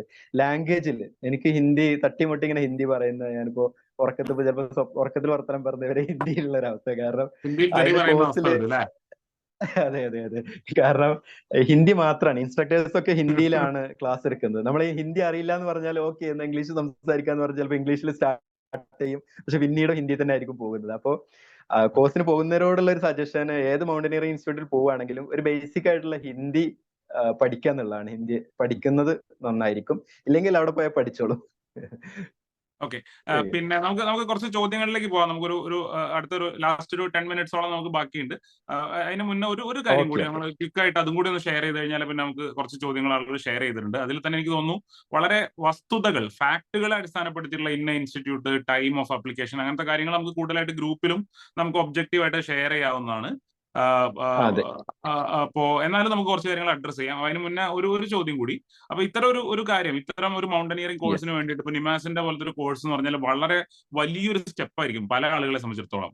ഒരുപക്ഷെ നിങ്ങൾ പോലും 1 2 മറ്റ് കോഴ്സുകൾ ചെയ്ത് അങ്ങനെയാണ് ഇതിലേക്കുള്ള ഒരു സ്റ്റെപ്പ് എടുത്ത് വെച്ചത്, നേരത്തെ പോകാൻ ആഗ്രഹിച്ചിരുന്നെങ്കിൽ പോലും. അപ്പൊ ഇത് ആഗ്രഹിക്കുന്ന ഒരാളുകൾ നേരിട്ട് ഇത്തരത്തിൽ നിമാസ് പോലത്തെ ഒരു കടുത്തൊരു വളരെ ഡിഫിക്കൽട്ട് ആയിട്ടുള്ള കോഴ്സിലേക്ക് ഒറ്റയടിക്ക് പോകണോ, അതോ അതിനു മുമ്പ് ചില ചെറിയ നാട്ടിലൊക്കെ ഉള്ള, ഒരുപക്ഷെ കേരളത്തിൽ തന്നെ എന്തെങ്കിലും സാമ്പിൾ ടെസ്റ്റ് ചെയ്യാൻ പറ്റുമോ, ഇതിന്റെ ഒരു ചെറിയ സ്റ്റെപ്പ് സൗത്ത് ഇന്ത്യയിൽ എടുക്കാൻ കഴിയുമോ? നമ്മുടെ ഒരു സുഹൃത്ത് ചോദിച്ചിട്ടുണ്ട്, സൗത്ത് ഇന്ത്യയിൽ ഏതെങ്കിലും ഇൻസ്റ്റിറ്റ്യൂട്ട് ഉണ്ടോ, അല്ലെങ്കിൽ ഇപ്പൊ അഗസ്ത്യാർകൂടം അങ്ങനത്തെ എന്തെങ്കിലും സംഗതികൾ വെച്ചിട്ട് സ്റ്റാർട്ട് ചെയ്യുന്നത് നന്നാവുമോ?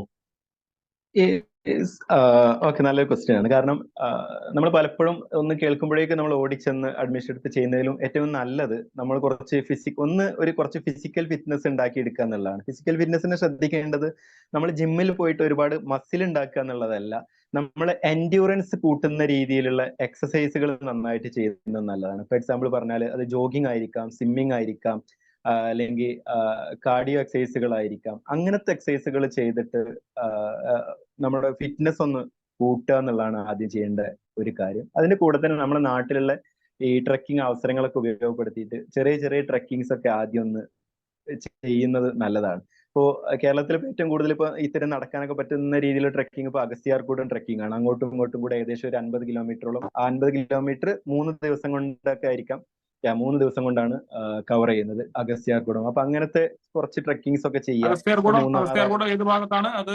പിന്നെ തിരുവനന്തപുരത്താണ്, ട്രിവാൻഡ്രത്താണ് അഗസ്ത്യാർകൂടം ഉള്ളത്. പിന്നെ നമ്മൾ മൂന്നാറിൽ പോകാം, അല്ലെങ്കിൽ വയനാട് ഒരുപാട് ട്രെക്കിംഗ് സ്പോട്ടുകൾ ഉണ്ട്. അപ്പോ ഇവിടെ പക്ഷിപാതാളം അല്ലെങ്കിൽ തിരുനെല്ലി ഇങ്ങനെയൊക്കെ പറഞ്ഞ സ്ഥലങ്ങളിലൊക്കെ ട്രെക്കിങ്ങിനുള്ള സൗകര്യം ഉണ്ട്. അപ്പൊ ഇങ്ങനത്തെ സ്ഥലങ്ങളിലൊക്കെ ഒന്ന് കുറച്ച് ട്രെക്കിങ്ങിനൊക്കെ പോവുക, അത്യാവശ്യം ജോഗിങ് ഒക്കെ ചെയ്യുക. പിന്നെ ഈവൻ നമ്മൾ ഫിസിക്കൽ ഫിറ്റ്നസ് ഉണ്ടെങ്കിൽ നമ്മൾ ഒരു പരിചയം ഇല്ലാതെ പോയാൽ പോലും ഓരോ ദിവസവും വളരെ ക്യൂരിയസ് ആയിരിക്കും, വളരെ രസകരമായിരിക്കും. ബട്ട് സ്റ്റിൽ നമ്മൾ ഫിസിക്കൽ ഫിറ്റ്നസ് പിന്നെ മെന്റലി സ്ട്രോങ് ആയിരിക്കുക എന്നുള്ളതാണ്. എന്റെ ഒരു എക്സ്പീരിയൻസ് ഒന്നും കൂടെ ഷെയർ ചെയ്യേണ്ടതുണ്ട് തോന്നുന്നു. ഈ ഇതിന്റെ ഒരു അവസാന ദിവസം ആയപ്പോഴേക്കും എനിക്കത് വയ്യാതായി ചെയ്യാൻ. കാരണം ഇത്രയൊന്നും ഫിസിക്കൽ സ്ട്രെയിൻ ഞാൻ ലൈഫിൽ എടുത്തിട്ടില്ല. അപ്പോ ഈ അന്ന് ഏറ്റവും അവസാനത്തെ ഏറ്റവും പ്രധാനപ്പെട്ട ടെസ്റ്റാണ് ഗ്ലേഷ്യർ ക്ലൈംബിംഗ് ടെസ്റ്റ്. അപ്പോൾ 2 ദിവസത്തെ ട്രെയിനിങ്ങിന് ഞാൻ പോയി. ഒരു ദിവസം എനിക്ക് റെസ്റ്റ് എടുക്കേണ്ടി വന്നു. മെഡിക്കൽ കാരണം കൊണ്ട് എനിക്കത് പോകാൻ പറ്റിയില്ല, റെസ്റ്റ് എടുക്കേണ്ടി വന്നു. അങ്ങനെ 3-ാമത്തെ ദിവസം ടെസ്റ്റാണ്. ആ ടെസ്റ്റിന് പോകുന്ന സമയത്ത്, നടക്കുന്ന സമയത്ത് എനിക്ക് അങ്ങോട്ട് നടക്കാൻ പറ്റുന്നില്ല. ഇങ്ങനെ ഈ ഷോൾഡറും ഒക്കെ കൂടെ പെയിൻ ആയതുകൊണ്ട് ഇങ്ങനെ നടക്കാൻ പറ്റുന്നില്ല. വലിയ ബാഗ് തൂക്കിയതുകൊണ്ട് ഇങ്ങനെ പെയിൻ ആയതുകൊണ്ട്. അപ്പോ ഞാനെപ്പോഴും നടക്കുമ്പോൾ ഞാൻ കുറച്ച് മുന്നിൽ നടക്കും. സാധാരണ നമ്മൾ ട്രെക്കിംഗ് ഒക്കെ ചെയ്യുമ്പോൾ നമ്മുടെ വേഗതയ്ക്ക് അനുസരിച്ച് നടക്കാൻ വേണ്ടി പറ്റും. പക്ഷെ അവിടെ നമ്മുടെ വേഗതയ്ക്ക് അനുസരിച്ച് നടക്കാൻ പറ്റില്ല. എല്ലാവരും പോകുന്ന അതേ സ്പീഡിൽ തന്നെ പോയിക്കൊണ്ടിരിക്കണം. എല്ലാവരും ഒരേ രീതിയിലാണ് ട്രീറ്റ് ചെയ്യുക. അപ്പൊ മിലിറ്ററി ആണെങ്കിലും സിവിലിയൻ ആണെങ്കിലും ഒരേ രീതിയിലാണ് ട്രീറ്റ് ചെയ്യുക. അപ്പൊ ഞാൻ ഫ്രണ്ടിൽ നടക്കും. ഫ്രണ്ടിൽ നടക്കുമ്പോഴുള്ള മെച്ചം എന്താണെന്ന് വെച്ചാൽ കുറച്ച് കഴിയുമ്പോഴേക്ക് ലാസ്റ്റ് അവിടെ എത്തുമ്പോഴേക്ക് ഏറ്റവും ബാക്കിലായിരുന്നു. 100 പേരുണ്ടാകുമ്പോൾ ഒരുപാട് ഡിസ്റ്റൻസ് നമുക്ക് സ്ലോ ആവാൻ കിട്ടും. അപ്പൊ അതിന് വേണ്ടിയിട്ടാണ് ഫ്രണ്ടിൽ നടക്കുക. അങ്ങനെ സ്ലോ ആയി ഇങ്ങനെ ബാക്കിൽ ലാസ്റ്റ് എത്തുമ്പോഴേക്ക് ഒരു അവസാനത്തെ ഒരു 10-ാം മിനിറ്റ് ആയിട്ടായിരിക്കും ഞാൻ ഫിനിഷ് ചെയ്യുന്നത്. അപ്പോൾ ഫ്രണ്ടിൽ നടക്കുന്ന സമയത്ത് ഞാനൊരു ഇൻസ്ട്രക്ടറോട് പറഞ്ഞു എനിക്കത് ഇന്ന് ചെയ്യാൻ കഴിയുന്നില്ല, ഞാൻ ക്വിറ്റ് ചെയ്യാണെന്ന് പറഞ്ഞു. അപ്പൊ പുള്ളി പറഞ്ഞു ഇത് ഇതിന്റെ ഏറ്റവും ലാസ്റ്റ് പാർട്ടാണ്. നമ്മുടെ മുന്നിൽ രണ്ട് രാസ്തയാണ്. ഒന്ന് മുകളിലേക്കുള്ള രാസ്തയുടെ 2 താഴേക്കുള്ള വഴിയാണ്. ഈ രണ്ടിൽ ഒരെണ്ണേ നമുക്ക് ചൂസ് ചെയ്യാൻ പറ്റുള്ളൂ. പക്ഷെ നിനക്ക് ഞാനൊരു അവസരം തരാം. ഇപ്പോ നീ മുന്നിലാണ് പോകുന്നത്. ആ ബാക്കത്തെ ആള് പാസ് ചെയ്ത് പോകുന്നവരെ ഈ പാറയിൽ ഇരിക്കുക, എന്നിട്ട് തിങ്ക് ചെയ്യുക, എന്നിട്ടൊരു തീരുമാനം എടുക്കാന്ന് പറഞ്ഞു. അങ്ങനെ ഞാൻ അങ്ങനെ ഇരുന്നു. അപ്പൊ ഓരോരുത്തർ അങ്ങനെ പാസ് ചെയ്ത് പോകുന്നുണ്ട്. ലാസ്റ്റ് ഞാൻ തീരുമാനിച്ചത്, അതായത് ഇതുവരെ എത്തിയല്ല, അതിന്റെ 90% ശേഷം കംപ്ലീറ്റ് ആയിട്ടുണ്ട്. ലാസ്റ്റ് പോകാൻ തീരുമാനിച്ചു, ഒരുവിധം അങ്ങനെ പോയി. പക്ഷെ പിന്നീട് അവിടെ എത്തിയപ്പോഴേക്ക് ഈ കാര്യങ്ങളൊക്കെ ഏകദേശം കുഴപ്പമൊന്നുമില്ലാത്ത രീതിയിലേക്ക് മാറി. അങ്ങനെ ഫിനിഷ് ചെയ്യാൻ പറ്റി. അപ്പം ലാസ്റ്റ് ഭയങ്കരമായിട്ട് അവർ അപ്രീഷിയേറ്റ് ചെയ്തൊരു കാര്യം, ഈ ഫിസിക്കൽ ഫിറ്റ്നസ് പോലെ തന്നെ ഇമ്പോർട്ടന്റ് ആണ് നമ്മുടെ അതിനോടുള്ള പാഷനും നമ്മുടെ ഒരു ഇന്റൻസ് ഡിസയറും വളരെ ഇമ്പോർട്ടന്റ് ആണെന്നുള്ളൊരു സംഗതിയാണ്. ഇല്ലെങ്കിൽ നമുക്ക് എന്തിനാണ് അവിടെ വന്നതെന്ന് തോന്നി ചിലപ്പോൾ ഇടയ്ക്ക് ഏതെങ്കിലും വണ്ടിയിലൊക്കെ കയറി തിരിച്ചു പോരാൻ തോന്നും.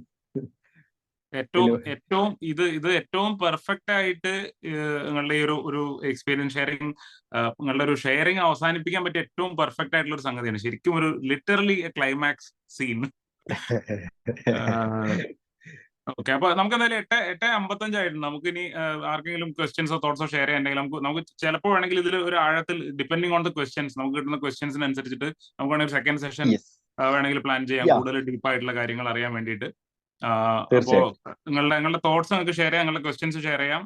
പിന്നെ ഇതിനെക്കുറിച്ച് നിങ്ങൾക്കുണ്ടായ ഫീലിംഗ്, ഇപ്പൊ ഇത് കേൾക്കുന്ന സമയത്ത് ഉണ്ടായ ഫീലിംഗ് എന്താണ്? ഇത് കേട്ടിട്ട് ആർക്കെങ്കിലും ഇങ്ങനത്തെ കോഴ്സുകൾ ചെയ്യാനോ ഒരു ഇൻസ്പിറേഷൻ തോന്നുന്നുണ്ടോ, അതോ പേടി തോന്നുന്നുണ്ടോ? നിങ്ങളുടെ തോട്ട്സും ഫീലിംഗ്സും ക്വസ്റ്റ്യൻസും ഒക്കെ ഷെയർ ചെയ്യാം. അതിൽ ഈ ഒബ്ജക്റ്റീവ് ആയിട്ടുള്ള കുറച്ച് കാര്യങ്ങൾ നമുക്ക് കൂടുതലായിട്ട് ഗ്രൂപ്പിൽ ഷെയർ ചെയ്യാം. എന്നാലും ഇത് ആളുകൾ പറയുന്നതിനിടയ്ക്ക് കമർ സാർ, എനിക്ക് തോന്നുന്നു ഈ ജസ്റ്റ് ഒരു 2-3 കാര്യങ്ങൾ ഇതൊന്ന് പറഞ്ഞാൽ പിന്നെ അങ്ങനെ ഒരു കാര്യങ്ങൾ അറിയാൻ ആഗ്രഹമുള്ളവർക്ക് ഒരു ആശ്വാസം ഉണ്ടാവും. കാരണം ഇങ്ങനെ മനസ്സിൽ വെക്കുന്ന സമയത്ത് പിന്നെ ഇതിന് ഓൺലൈൻ പോർട്ടലോ അല്ലെങ്കിൽ എന്തെങ്കിലും ഓഫീസോ ആപ്ലിക്കേഷൻ കൊടുക്കാനായിട്ട് എന്താണുള്ളത്, അങ്ങനെ ഒരു ക്വസ്റ്റ്യൻ വന്നിട്ടുണ്ട്. ഓക്കെ. അപ്പൊ ഇതില് ഓരോ ഇൻസ്റ്റിറ്റ്യൂട്ടുകളും ഇപ്പോ മേജറായിട്ട് 6-7 നാഷണൽ ഇൻസ്റ്റിറ്റ്യൂട്ടുകൾ ഉണ്ട് മൗണ്ടനിയറിംഗ് ചെയ്യാൻ വേണ്ടിയിട്ട്. അപ്പോ ഞാൻ ആ ലിസ്റ്റ് ഗ്രൂപ്പിൽ ഇടാം. നമ്മുടെ ഗ്രൂപ്പിൽ മെമ്പേഴ്സ് ആണ് ഗ്രൂപ്പിലിടാം, അല്ലെങ്കിൽ പേഴ്സണലി കോൺടാക്ട് ചെയ്ത് കഴിഞ്ഞാൽ ഞാൻ ആ ഗ്രൂപ്പ് തരാം. ഫോർ എക്സാമ്പിൾ പറഞ്ഞാൽ Nehru institute of mountaineering, national institute of mountaineering, Himalayan institute of mountaineering, Atal Bihari Vajpayee institute of mountaineering, ഇങ്ങനെയൊക്കെ പറഞ്ഞിട്ടുള്ള ഡിഫൻസ് മിനിസ്ട്രിയുടെ അണ്ടറിൽ 6-7-8 അതിലും കൂടുതലുണ്ട്. അപ്പൊ ഞാനിപ്പോ പറഞ്ഞത് ഏറ്റവും അതിന്റെ ഒരു റാങ്കിങ്ങിലൊക്കെ മുന്നിൽ നിൽക്കുന്ന സ്ഥാപനങ്ങളാണ്. ഈ സ്ഥാപനങ്ങളിലൊക്കെ വെബ്സൈറ്റിൽ കയറി കഴിഞ്ഞാൽ അവിടെയുള്ള കോഴ്സുകളും, ഇപ്പൊ നിമാസിലാണെങ്കിൽ അക്വ ബേസ്ഡ് കോഴ്സ് ഉണ്ട്, അഥവാ വാട്ടർ ബേസ്ഡ് കോഴ്സ് ഉണ്ട്. അപ്പൊ അതില് നമുക്ക് സ്കൂബ ഡൈവിംഗ് പഠിക്കണമെങ്കിൽ ഓപ്ഷൻ ഉണ്ട്, വൈറ്റ് വാട്ടർ റാഫ്റ്റിംഗ് പഠിക്കാനുള്ള സൗകര്യം ഉണ്ട്, എയർ ബേസ്ഡ് കോഴ്സുകളുണ്ട്. ഇപ്പോ ഈ പാരാഗ്ലൈഡിങ്, പാരാമോട്ടോർ ഗ്ലൈഡിങ് ഇങ്ങനെയൊക്കെ പറഞ്ഞിട്ടുള്ള കോഴ്സുകളുണ്ട്. ലാൻഡ് ബേസ്ഡ് കോഴ്സുകളുണ്ട്. ലാൻഡ് ബേസ്ഡ് കോഴ്സിലാണ് മൗണ്ടനിയറിംഗ് വരിക, ബേസിക് മൗണ്ടനിയറിംഗ് കോഴ്സ് വരിക, അഡ്വാൻസ് മൗണ്ടനിയറിംഗ് കോഴ്സ് വരിക, മെത്തേഡ് ഓഫ് ഇൻസ്ട്രക്ഷൻ, ഇത് പഠിപ്പിക്കുന്ന ഈ ആളുകളെ പഠിപ്പിക്കാൻ വേണ്ടിയുള്ള കോഴ്സാണ്, ട്രെയിനേഴ്സ് ട്രെയിനിങ് ആണ് മെത്തേഡ് ഓഫ് ഇൻസ്ട്രക്ഷൻ എന്ന് പറയുന്ന ട്രെയിനിങ്. പിന്നെ സെർച്ച് ആൻഡ് റെസ്ക്യൂ കോഴ്സുകൾ ഉണ്ട്, ആരെങ്കിലും മിസ്സായി പോയാൽ സെർച്ച് ചെയ്ത് കണ്ടെത്തുന്നതിനുള്ള കോഴ്സുകളുണ്ട്. ഇങ്ങനെ പല കോഴ്സുകളും ഇതിന്റെ അണ്ടറിൽ വരുന്നുണ്ട്. അപ്പൊ ഈ ഓരോ സ്ഥാപനങ്ങളുടെ വെബ്സൈറ്റിൽ കയറി കഴിഞ്ഞാലും ഡീറ്റെയിൽഡ് ആയിട്ട് കോഴ്സും എത്ര വേക്കൻസി ഉണ്ട് കിട്ടും. മിക്ക കോഴ്സുകൾക്കും 2 വർഷം മുതൽ 1 വർഷം വരെയൊക്കെ കാത്തിരിക്കേണ്ടി വരും. ചിലതിൽ 6 മന്ത് വരെ കാത്തിരുന്നാൽ മതിയാവും നമ്മൾ അപ്ലിക്കേഷൻ കൊടുത്ത ശേഷം. അത് തന്നെ അതാണ് ജനറലി ഇതിന്റെ ഒരു അഡ്മിഷൻ പ്രൊസീജിയറിനെ പറ്റി പറഞ്ഞാൽ. ബാക്കിയൊക്കെ ഓൺലൈൻ വഴിയാണ് ചെയ്യുക. ചില സ്ഥാപനങ്ങൾ ഓൺലൈനും ചെയ്യണം, ആ പ്രിന്റ് എടുത്ത ശേഷം ഓഫ്ലൈൻ ആയിട്ട് സെൻഡ് ചെയ്യും വേണം. അപ്പോൾ ഞാൻ ഇതിന്റെ വെബ്സൈറ്റുകളും ഈ സ്ഥാപനങ്ങളുടെ പേരുകളും ഒക്കെ ഒന്ന് ഗ്രൂപ്പിലിടാം. അപ്പൊ അത്തരത്തിലുള്ള ഡാറ്റ റിലേറ്റഡ് ആയിട്ടുള്ള വളരെ ഒബ്ജക്റ്റീവ് ആയിട്ടുള്ള ഇന്ന സ്ഥാപനം, ഇന്ന ഡേറ്റ്, ഏജ് ലിമിറ്റ് തുടങ്ങിയ ഇതുമായിട്ട് ബന്ധപ്പെട്ട വസ്തുതാപരമായിട്ടുള്ള കാര്യങ്ങൾ നമുക്ക് ഗ്രൂപ്പിൽ ഷെയർ ചെയ്യാവുന്നതാണ്. ഇതിന്റെ ഒരു ഫീലിങ്ങിനോട് കണക്ട് ചെയ്യുക എന്നുള്ളതാണ് എനിക്ക് ഒരു പക്ഷേ ഇന്നത്തെ ഒരു ഫസ്റ്റ് സെഷന്റെ ഒരു പ്രധാന ഒബ്ജക്റ്റീവ്. അപ്പോൾ നിങ്ങൾക്ക് അത്തരം കാര്യങ്ങൾ ഷെയർ ചെയ്യാം. അതിന്റെ ഇടയ്ക്ക് അത് അങ്ങനെ ഒരു ജനറൽ ആയിട്ടുള്ള ക്വസ്റ്റ്യൻ പിന്നെ വന്നിട്ടുള്ളത്, എമർജൻസി കമ്മ്യൂണിക്കേഷൻ എങ്ങനെയാണ് നടക്കുന്നത്? സിഗ്നൽ ഇല്ല എന്ന് പറയുന്ന സമയത്ത് എമർജൻസി കമ്മ്യൂണിക്കേഷൻ എങ്ങനെയാണ് നടക്കുന്നത്? അതുപോലെ പിന്നെ പ്രാക്ടിക്കൽ സെഷൻസിന്റെ ഇടയിൽ എങ്ങനെയാണ് സേഫ്റ്റി എൻഷുർ ചെയ്യുന്നത്? ഇങ്ങനെ 2 ക്വസ്റ്റ്യൻസ് വന്നിട്ടുണ്ട്. Emergency communication. ഓക്കെ. അതിൽ കമ്മ്യൂണിക്കേഷൻ നടക്കുന്നത് ക്യാമ്പസിൽ നോർമൽ രീതിയിലുള്ള ഫോണും റേഞ്ചും എല്ലാ കാര്യങ്ങളും ഉണ്ട്. പിന്നീട് നമ്മൾ ഓരോ ബേസ് ക്യാമ്പുകളിലേക്ക് പോകുന്ന സമയത്ത് അവിടെ സാറ്റലൈറ്റ് ഫോൺ ഉണ്ട്. അപ്പൊ എന്തെങ്കിലും എമർജൻസി കോളുകൾ നമ്മൾ വീട്ടിൽ നിന്ന് വിളിക്കേണ്ടി വന്നു കഴിഞ്ഞാൽ അതിന്റെ നിമാസിന്റെ അല്ലെങ്കിൽ സ്ഥാപനത്തിന്റെ ഓഫീസിലേക്ക് വിളിച്ചു കഴിഞ്ഞാൽ അവർ സാറ്റലൈറ്റ് ഫോൺ ഉപയോഗിച്ചുകൊണ്ട് നമ്മളെ ഇൻസ്ട്രക്ടേഴ്സിനെ കണക്ട് ചെയ്യുകയും നമ്മൾ എന്തെങ്കിലും എമർജൻസി ഇൻഫർമേഷൻ ഉണ്ടെങ്കിൽ പാസ് ചെയ്യുകയും ചെയ്യുക. അതാണ് ആ ഒരു കമ്മ്യൂണിക്കേഷന് വേണ്ടിയിട്ട് ഉപയോഗിക്കുന്ന മെത്തേഡ് എന്ന് പറയുന്നത്. പിന്നെ വേറെ ഒന്നും കൂടെ ചോദിച്ചിരുന്നില്ല. സേഫ്റ്റി ഉറപ്പുവരുത്തുക. യെസ്. അപ്പോൾ നമ്മൾ ആർട്ടിഫിഷ്യൽ വാൾ ക്ലൈംബിംഗ് ആണെങ്കിൽ അതിന് നിങ്ങൾ അതിൽ റോപ്പ് കാണുന്നുണ്ട്, ഞാനത് ഗ്രൂപ്പിൽ ഷെയർ ചെയ്യാം. അപ്പോ ബിലെ എന്നാണ് പറയുക, ബിലെ റോപ്പ് എന്നാണ് പറയുക. ഒരാൾ കയറുകയാണെങ്കിൽ അയാളുടെ അരയില് ഈ കാരാബിനർ ഘടിപ്പിച്ചുകൊണ്ട് സീറ്റ് ഹാർനസ് എന്ന് പറയും. നമ്മൾ ഒരു സീറ്റ് ഹാർനസ് ഇട്ട് അത് ടൈറ്റ് ചെയ്തുകൊണ്ട് അതിൽ ഈ കാരാബിനർ എന്ന് പറയും, അത് ഘടിപ്പിച്ചുകൊണ്ട് അതിൽ പ്രത്യേക രീതിയിൽ കെട്ടിയിട്ടുള്ള കയറുണ്ടാവും. ആ കയറ് നമ്മൾ കയറുന്നതിനനുസരിച്ച് ഇങ്ങനെ പുൾ ചെയ്തുകൊണ്ട് ഇങ്ങനെ മുകളിലേക്ക് പോകും. അപ്പോ ഇതിനെ ഈ കയറുകളുടെ പ്രത്യേകത എന്ന് പറഞ്ഞാൽ നമ്മൾ വീണാലും ഇപ്പോൾ വീണ് കഴിഞ്ഞാൽ ആ കയറിൽ തൂങ്ങിക്കെടുക്കും. ആ കയറിൽ തൂങ്ങിക്കെടുന്നാൽ തന്നെ ആ ഒരു കയറിന് ഒരു ഇലാസ്റ്റിസിറ്റി ഉണ്ടാവും ചെറിയ രീതിയിൽ, വളരെ ചെറിയ രീതിയിൽ, അഥവാ വലിഞ്ഞാൽ. അപ്പോൾ അതുകൊണ്ട് തന്നെ നമുക്ക് അപകടങ്ങൾ പറ്റിയാൽ വീണാലും നമ്മുടെ നടുവിന് പ്രശ്നങ്ങളോ അങ്ങനത്തെ കാര്യങ്ങളൊന്നും പറ്റൂല. അപ്പൊ ഇങ്ങനത്തെ ഈ സേഫ്റ്റി, അതുപോലെ ഹെൽമെറ്റ്, പിന്നെ അതുപോലെ അത്തരം സേഫ്റ്റി കാര്യങ്ങൾ ഉണ്ടാവും. ഈ റോപ്പ്, ബിലേ റോപ്പിംഗ്, ഇത്തരം കാര്യങ്ങൾ എപ്പോഴും സേഫ്റ്റി എൻഷുർ വരുത്തും. ഇപ്പൊ കയറുന്ന സമയത്ത് അത് പൂർണ്ണമായിട്ട് ഉറപ്പിലാണെന്ന് ടെസ്റ്റ് ചെയ്ത് ഉറപ്പ് വരുത്തിയ ശേഷം മാത്രമേ കയറുള്ളൂ. അത് തന്നെ റോപ്പ് ഓരോ സമയത്തും അതിന് മുൻപ് അവർ ടെസ്റ്റ് ചെയ്യും. അങ്ങനെ പ്രോപ്പർ ടെസ്റ്റ് ചെയ്തിട്ട് മാത്രമേ ചെയ്യുള്ളൂ. എന്തെങ്കിലും ചെറിയൊരു കംപ്ലൈന്റ് ഉണ്ടെങ്കിൽ പോലും പിന്നീട് ആ റോപ്പ് യൂസ് ചെയ്യില്ല. അല്ലെങ്കിൽ ചെറിയൊരു സ്ക്രാച്ച് വന്നാൽ പോലും ഈ കാരാബിനർ പോലുള്ള സാധനങ്ങൾ യൂസ് ചെയ്യില്ല. ഹെൽമെറ്റ് ഏറ്റവും ഹൈ ക്വാളിറ്റി ഉള്ള ഹെൽമെറ്റ്സും മാത്രം, എക്യുപ്മെന്റ്സും മാത്രമേ അതിന് വേണ്ടിയിട്ട് യൂസ് ചെയ്യുള്ളൂ. പിന്നെ ആരെങ്കിലും ഇതിനൊക്കെ തെറ്റിച്ചുകൊണ്ട് എന്തെങ്കിലുമൊക്കെ ചെയ്ത് കഴിഞ്ഞാൽ ആ കോഴ്സിന് അവര് ഔട്ടായിരിക്കും. അവര് പിന്നീട് കണ്ടിന്യൂ ചെയ്യാൻ സമ്മതിക്കില്ല. ഇപ്പൊ ചില ആളുകൾ വെറുതെ മല കാണുമ്പോഴേക്ക് നേരെ വലിഞ്ഞു കയറുന്ന ആളുകളൊക്കെ ഉണ്ട്. അങ്ങനെ അത്ര പ്രോസസ് ഒന്നും അവിടെ ഒരിക്കലും ചെയ്യില്ല. അതാണ് സേഫ്റ്റി ഉറപ്പാക്കാൻ വേണ്ടി ചെയ്യുന്ന പ്രധാന കാര്യം. ഗ്രേറ്റ്. അപ്പൊ എനിക്ക് തോന്നുന്നു നമ്മൾ ഷാർപ്പ് 9 മണി ആയിട്ടുണ്ട്. നമുക്ക് ഇനിയും ചില ചോദ്യങ്ങൾ, ഒബ്ജക്റ്റീവ് ആയിട്ടുള്ള ക്വസ്റ്റ്യൻസ് വരുന്നുണ്ട്. എനിക്ക് തോന്നുന്നു നിങ്ങൾ ഈ കാര്യവുമായിട്ട് ബന്ധപ്പെട്ടിട്ട് നിങ്ങളുടെ നമ്പറിൽ അവൈലബിൾ ആയിരിക്കുമല്ലോ അല്ലെ, വാട്സാപ്പിൽ? എന്ത് സംശയം ഞാൻ അവൈലബിൾ ആണ്. പിന്നെ ഗ്രൂപ്പിൽ ചോദിച്ചാൽ എനിക്ക് തോന്നുന്നത് നമുക്ക് എല്ലാവർക്കും തന്നെ യൂസ്ഫുൾ ആവും. അപ്പൊ വീഡിയോസ് ഷെയർ ചെയ്യാൻ പറഞ്ഞിരുന്നു. അപ്പൊ ഞാൻ ഗ്രൂപ്പിൽ കുറച്ച് ഷെയർ ചെയ്യാം. പിന്നീട് ഞാൻ ഡീറ്റെയിൽഡ് ആയിട്ട് ഒരു സ്റ്റോറി രീതിയിൽ വീഡിയോയും കൂടെ ചെയ്യാൻ ഉദ്ദേശിക്കുന്നുണ്ട്. അത് അല്ലെങ്കിൽ ഞാൻ നോക്കുന്നുണ്ട്. അപ്പോ പിന്നെ നമുക്ക് ഇത് എന്തായാലും നമ്മുടെ സെഷൻ ഒഫീഷ്യലി നമുക്ക് ഒരു കൺക്ലൂഷനിലേക്ക് എത്താൻ തോന്നുന്നു. അപ്പോ അതിന് മുമ്പ്, എന്തായാലും പോകുന്നതിന് മുമ്പ് നിങ്ങൾ ആരെങ്കിലും ലീവ് ചെയ്ത് പോകുന്നുണ്ടെങ്കിൽ നിങ്ങളുടെ ഒരു ഫീലിംഗ് എന്താണെന്നുള്ളത് ചാറ്റ് വിൻഡോയിൽ ഷെയർ ചെയ്തിട്ട് പോവാ. സോ ദാറ്റ് നമുക്കൊരു അണ്ടർസ്റ്റാൻഡിങ് കിട്ടും. ഷെയർ ചെയ്യാൻ പറ്റിയാൽ അതും കൂടെ നന്നായിരിക്കും. നേരത്തെ എക്സിറ്റ് അടിച്ച് പോകുന്ന ആൾക്കാർ അത് ചാറ്റ് വിൻഡോയിൽ നിർബന്ധമായിട്ടും ഷെയർ ചെയ്തിട്ട് പോവുക. കാരണം അത് നമുക്ക് ഹെൽപ്പ് ചെയ്യും. എന്തൊക്കെയാണ് നമ്മൾ ചെയ്യേണ്ടത്, നമുക്കൊരു ഫീഡ്ബാക്ക് ആണ്. കാരണം we are genuinely interested in sharing. ഇങ്ങനെയുള്ള കാര്യങ്ങൾ ഷെയർ ചെയ്യുന്നതിൽ ഭയങ്കരമായിട്ടുള്ള സന്തോഷമാണ് നമുക്കുള്ളത്. അപ്പോൾ എന്തൊക്കെയാണ് നമ്മൾ ചെയ്യേണ്ടത് എന്നുള്ളതിനെ കുറിച്ച് നമുക്ക് അറിയില്ല. നിങ്ങൾക്ക് എങ്ങനെയാണ് ഇത് കണക്ട് ആവുന്നത്, എങ്ങനെയാണ് ഇത് ഹെൽപ്ഫുൾ ആവുന്നത് എന്നുള്ളതിനെ കുറിച്ചിട്ട് ഒരു ഫീഡ്ബാക്ക് കിട്ടുകയാണെന്നുണ്ടെങ്കിൽ it makes it easier for us to do these kind of interactions. അപ്പോ അതുപോലെ നിങ്ങൾ അൺമ്യൂട്ട് ചെയ്ത് ക്യാമറ ഓപ്പൺ ചെയ്ത് നിങ്ങൾക്ക് വന്ന് ഷെയർ ചെയ്യുകയാണെങ്കിൽ വളരെ സന്തോഷം. So the floor is open.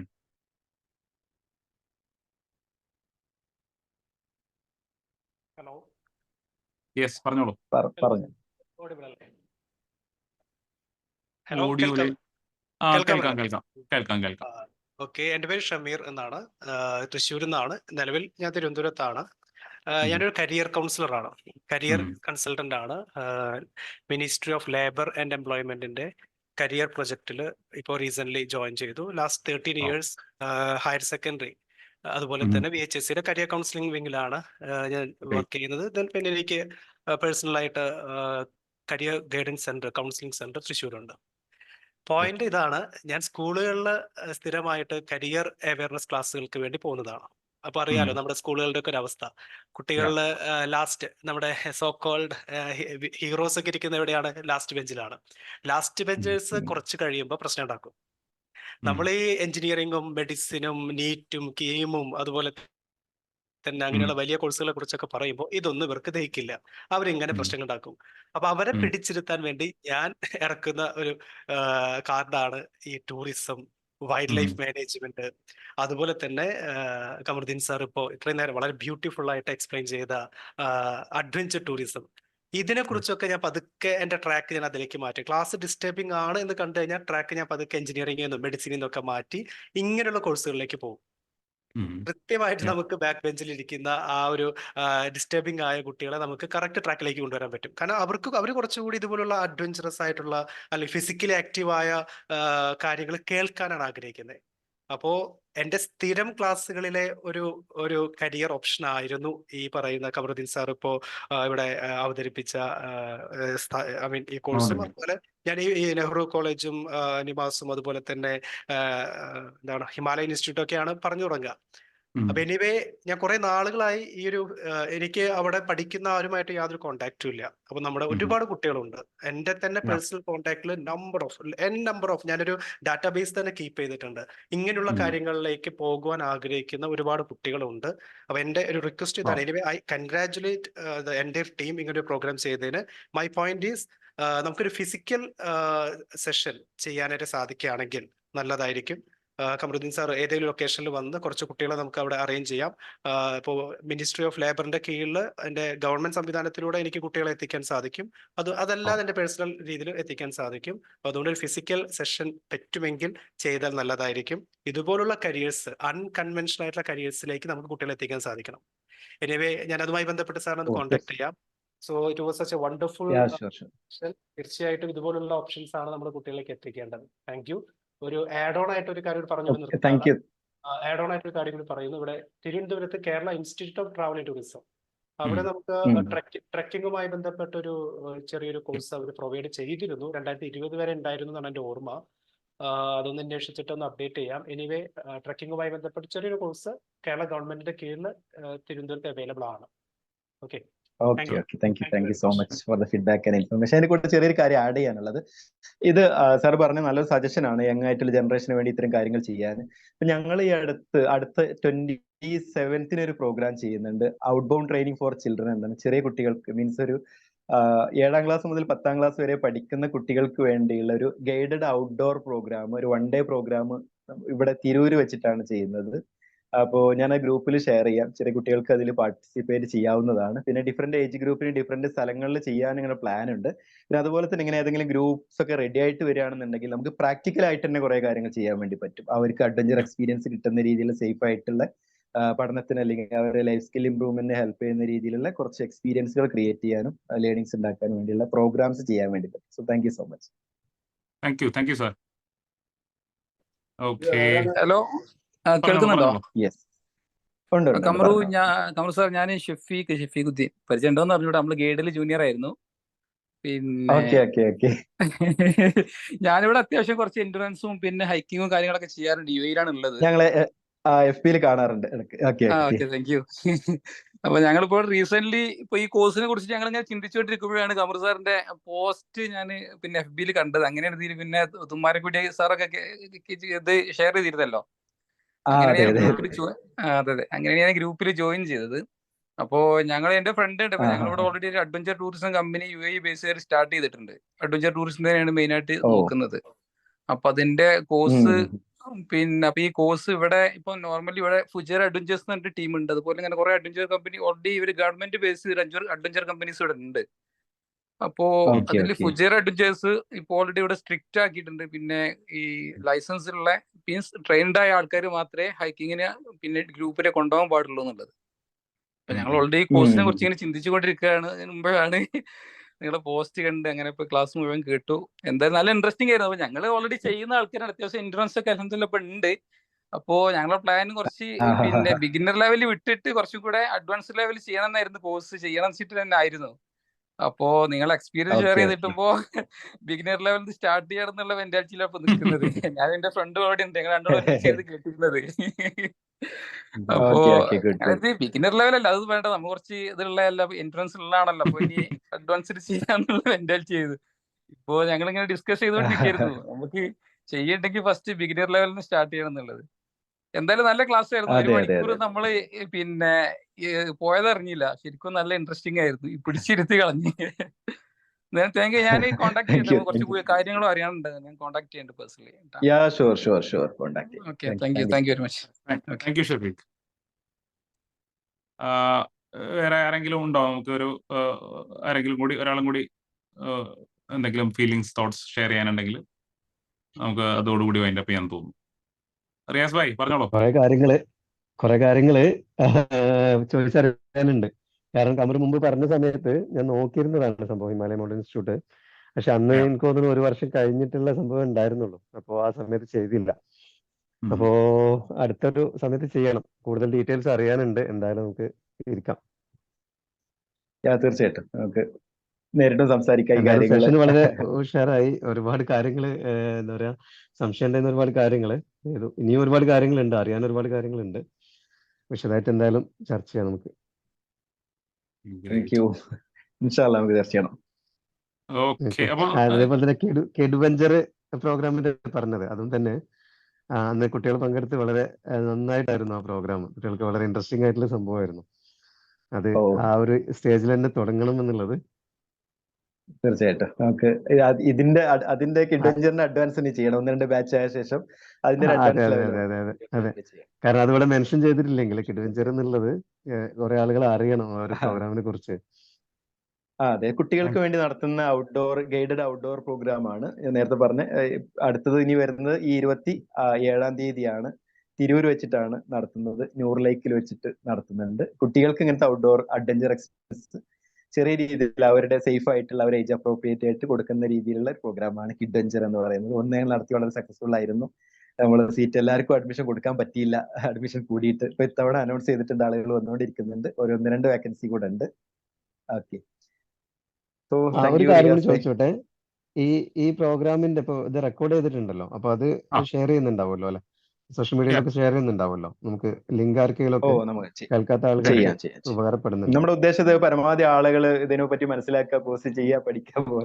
അപ്പോൾ പരമാവധി ആളുകളിലേക്ക് എത്തിക്കുക. ഈ രീതിയിലും ഇതൊരു വീഡിയോ ഫോർമാറ്റിലൊക്കെ ചെയ്തിട്ടും ഒക്കെ ആളുകളിലേക്ക് എത്തിക്കാൻ വേണ്ടി ശ്രമിക്കാം. നമുക്ക് ഇതിന്റെ തന്നെ ഓക്കെ. ഒരു ഇനി ഇതിനകത്ത് എന്തെങ്കിലും സ്പെസിഫിക് ആയിട്ടുള്ള ഏതെങ്കിലും ഒരു ഏരിയയെ കുറിച്ച് നമുക്ക് പിന്നെ കൂടുതലായിട്ടുള്ള ചോദ്യങ്ങൾ വരികയാണെങ്കിൽ അല്ലെങ്കിൽ അങ്ങനെ അറിയാൻ താല്പര്യമുള്ള ഏരിയാസ് ഉണ്ടെങ്കിൽ അതിൽ നമുക്ക് വീണ്ടും മറ്റ് ലൈവ് സെഷൻസും ചെയ്യാൻ ആയിട്ട് നമ്മൾ പ്ലാൻ ചെയ്യുന്നുണ്ട്. അഡ്വഞ്ചർ റിലേറ്റഡ് ആയിട്ട് അഡ്വഞ്ചറും ലേണിംഗും തമ്മിലുള്ള കണക്ഷൻ, അഡ്വഞ്ചർ ആൻഡ് അല്ലെങ്കിൽ പ്ലേ ആൻഡ് ഗെയിംസ്, അതിലൂടെ എങ്ങനെ നമുക്ക് 21st സെഞ്ചുറി സ്കിൽസ് ബിൽഡ് ചെയ്യാം, outbound training, experiential learning, അങ്ങനെ സിമിലർ ആയിട്ടുള്ള ടോപ്പിക്സിൽ we plan to do sessions. തീർച്ചയായിട്ടും. അപ്പോ Riyaz bhai thank you so much. Thank you very much for your സമയം. അപ്പോ നമുക്കൊരു കൺക്ലൂഷനിലേക്ക് പോയാലോ? തൽക്കാലം വൈൻഡ് അപ്പ് ചെയ്താലോ? ബാക്കിയുള്ള അതെ കാര്യങ്ങൾ നമ്മൾ സമയം കുറച്ചായിട്ടുണ്ട്. ബാക്കി നമുക്ക് ഇനി ഗ്രൂപ്പിൽ ചർച്ച ചെയ്യാം, അല്ലെങ്കിൽ വീണ്ടും ഒരു സെഷൻ ചെയ്യാം. സോ അപ്പൊ നമുക്ക് അവസാനിപ്പിക്കുന്നതിന് മുൻപ് പറഞ്ഞോളൂ. എനിക്കത് ഭംഗിയായിട്ട് അവതരിപ്പിക്കാൻ പറ്റിയത് പിന്നീട് ആ ഒരു നിങ്ങളുടെ ഒരു ഇടപെടലുണ്ടായി വളരെ ഭംഗിയായിട്ട് അത് കൊണ്ടുപോകാൻ പറ്റി. കാരണം എനിക്കൊരു അങ്ങനെ സ്ട്രക്ചർ ഒന്നും ഉണ്ടായിരുന്നില്ല. പിന്നെ ആ ചോദ്യം ചോദിച്ചപ്പോൾ എനിക്ക് കറക്റ്റ് ആയിട്ട് ഓരോന്ന് ആ ഒരു ഫ്ലോ തന്നെ പോകാൻ വേണ്ടി പറ്റി. Thank you so much. Thank you sir. അപ്പോ പിന്നെ പാർട്ടിസിപ്പൻസ് നമുക്ക് ഓൾമോസ്റ്റ് ഒരു മണിക്കൂറിന് മേലെ ഉണ്ടായിരുന്ന ഈ സെഷനിൽ ഒരു ഈ 9 മണി നമ്മൾ പറഞ്ഞ ടൈം വരെ ഓൾമോസ്റ്റ് ഒരു 5 to 10% ആൾക്കാർ മാത്രമേ ഒരു ലാസ്റ്റ് പാർട്ടിൽ അതിൽ പോയിട്ടുള്ളൂ. ബാക്കി ഒരു 80% പ്ലസ് ഇപ്പോഴും നമുക്ക് ആദ്യം ഉണ്ടായിരുന്ന ആൾക്കാരിൽ ഇവിടെ ഉണ്ട്. അത് ഭയങ്കരമായിട്ടുള്ള സന്തോഷം നൽകുന്ന കാര്യമാണ്. കാരണം വളരെ വീട്ടിലെ മറ്റു കാര്യങ്ങളിലൊക്കെ എൻഗേജ് ചെയ്യാവുന്ന സമയമാണ്. But you chose to be here. ഇവിടെ വന്ന് ഈ സെഷൻ കേൾക്കാനും നമ്മളെ സപ്പോർട്ട് ചെയ്യാനും ഒരു മ്യൂച്വൽ എക്സ്ചേഞ്ച് ആണ്. നമ്മളെ നിങ്ങൾ വരുന്ന സമയത്ത് നിങ്ങൾ നമ്മളെ സപ്പോർട്ട് ചെയ്യാണ്. ആൻഡ് ഞങ്ങളും ഉദ്ദേശിക്കുന്ന ഏതെങ്കിലും രൂപത്തിൽ നമുക്ക് നിങ്ങളെ ഇത്തരം കാര്യങ്ങൾ സപ്പോർട്ട് ചെയ്യാൻ പറ്റുന്നുണ്ടെങ്കിൽ അത് ചെയ്യുക എന്നുള്ളതാണ്. അപ്പോ it's a pleasure to be in that, അങ്ങനത്തെ ഒരു ലൂപ്പിൽ, അങ്ങനത്തെ ഒരു സർക്കിളിൽ ഉണ്ടായിരിക്കുക എന്ന് പറയുന്നത് തന്നെ വലിയ സന്തോഷമാണ്. അപ്പം പാർട്ടിസിപ്പൻസിന് ഒരു വലിയ നന്ദി പറയുന്നു. Thank you so much. ഗ്രൂപ്പിൽ തുടരുക. ഗ്രൂപ്പിൽ ഇതിന്റെ കണ്ടിന്യൂസ് ആയിട്ടുള്ള മറ്റ് സെഷനുകളോ വീഡിയോസോ കാര്യങ്ങളോ ഉണ്ടെന്നുണ്ടെങ്കിൽ ഷെയർ ചെയ്യുന്നുണ്ടാവും. അതുപോലെ നിങ്ങളുടെ ക്വസ്റ്റ്യൻസ് എല്ലാം അഡ്രസ് പിന്നെ എനിക്ക് ചെയ്യാൻ. തോന്നുന്നത് നമുക്ക് വേണമെങ്കിൽ ഇതിന്റെ അഡ്വാൻസ് ഇപ്പൊ ഈ ഗ്രൂപ്പിൽ തന്നെ ബേസിക് BMC ചെയ്ത വേറെ ആളുകളൊക്കെ ഉണ്ട്. റസൽ എന്റെ സുഹൃത്താണ്, റസൽ റഹ്മാൻ. ഈ ഗ്രൂപ്പിൽ തന്നെയുള്ള BMC നിമാസ് തന്നെ BMC ചെയ്തിട്ടുള്ള ഒരാളാണ്. നമ്മുടെ ഗ്രൂപ്പിലുള്ള സുഹൈൽ പാലക്കാട് എന്ന് പറഞ്ഞ ഒരാളുണ്ട്. പുള്ളി basic mountaineering course, advance mountaineering കോഴ്സും ചെയ്തിട്ടുണ്ട്. അപ്പോ അവരെ കൊണ്ടൊക്കെ അവരോടും നമുക്ക് ഇന്ററാക്ട് ചെയ്താൽ അവരുടെ എക്സ്പീരിയൻസുകളും അല്ലെങ്കിൽ അഡ്വാൻസിന്റെ കാര്യങ്ങളും അങ്ങനെ ഡിഫറെന്റ് പെർസ്പെക്ടീവ്സ് നമുക്ക് പിന്നീട് ഷെയർ ചെയ്യാവുന്നതാണ്. റൈറ്റ്. അപ്പൊ thank you Kamaruddin sir for spending your valuable time. And അത് ഒരു ശരിക്കും ഒരു ഒരുപാട് it's inspiring, it's educating and പല രീതികളിലും നമ്മളെ ഒരേ സമയം ഇൻസ്പയർ ചെയ്യുകയും എഡ്യൂക്കേറ്റ് ചെയ്യുകയും എന്റർടൈൻ ചെയ്യുകയും ഒക്കെ ചെയ്യുന്ന ഒരു കൈൻഡ് ഓഫ് ഒരു സെഷനിലൂടെയാണ് നമ്മൾ കടന്നുപോയത്. അപ്പൊ നിങ്ങൾക്ക് ആ എക്സ്പീരിയൻസ് കിട്ടി, അതിലൂടെ നിങ്ങൾക്ക് ട്രാൻസ്ഫോർമേഷൻ ഉണ്ടായി എന്നുള്ളതിനപ്പുറം അത് നമ്മളിലേക്കും കൂടി അതിന്റെ ഒരു പാർട്ട് നമുക്ക് ഷെയർ ചെയ്യാനായിട്ട് പിന്നെ ഞങ്ങൾ എടുത്ത ആ ഒരു എഫേർട്ടും അതിനു വേണ്ടിയിട്ട് ടൈമും എനർജി സ്പെൻഡ് ചെയ്തത്. And for this amazing session, thank you so much Qamar sir. അപ്പോൾ മറ്റ് സെഷൻസിൽ നമുക്ക് വീണ്ടും ഇതുപോലെ കണ്ടിന്യൂ ചെയ്യാമെന്ന് കരുതുന്നു. തീർച്ചയായിട്ടും. So thank you all. Thank you so much. Good night. Bye. Good night. Bye. See you next time.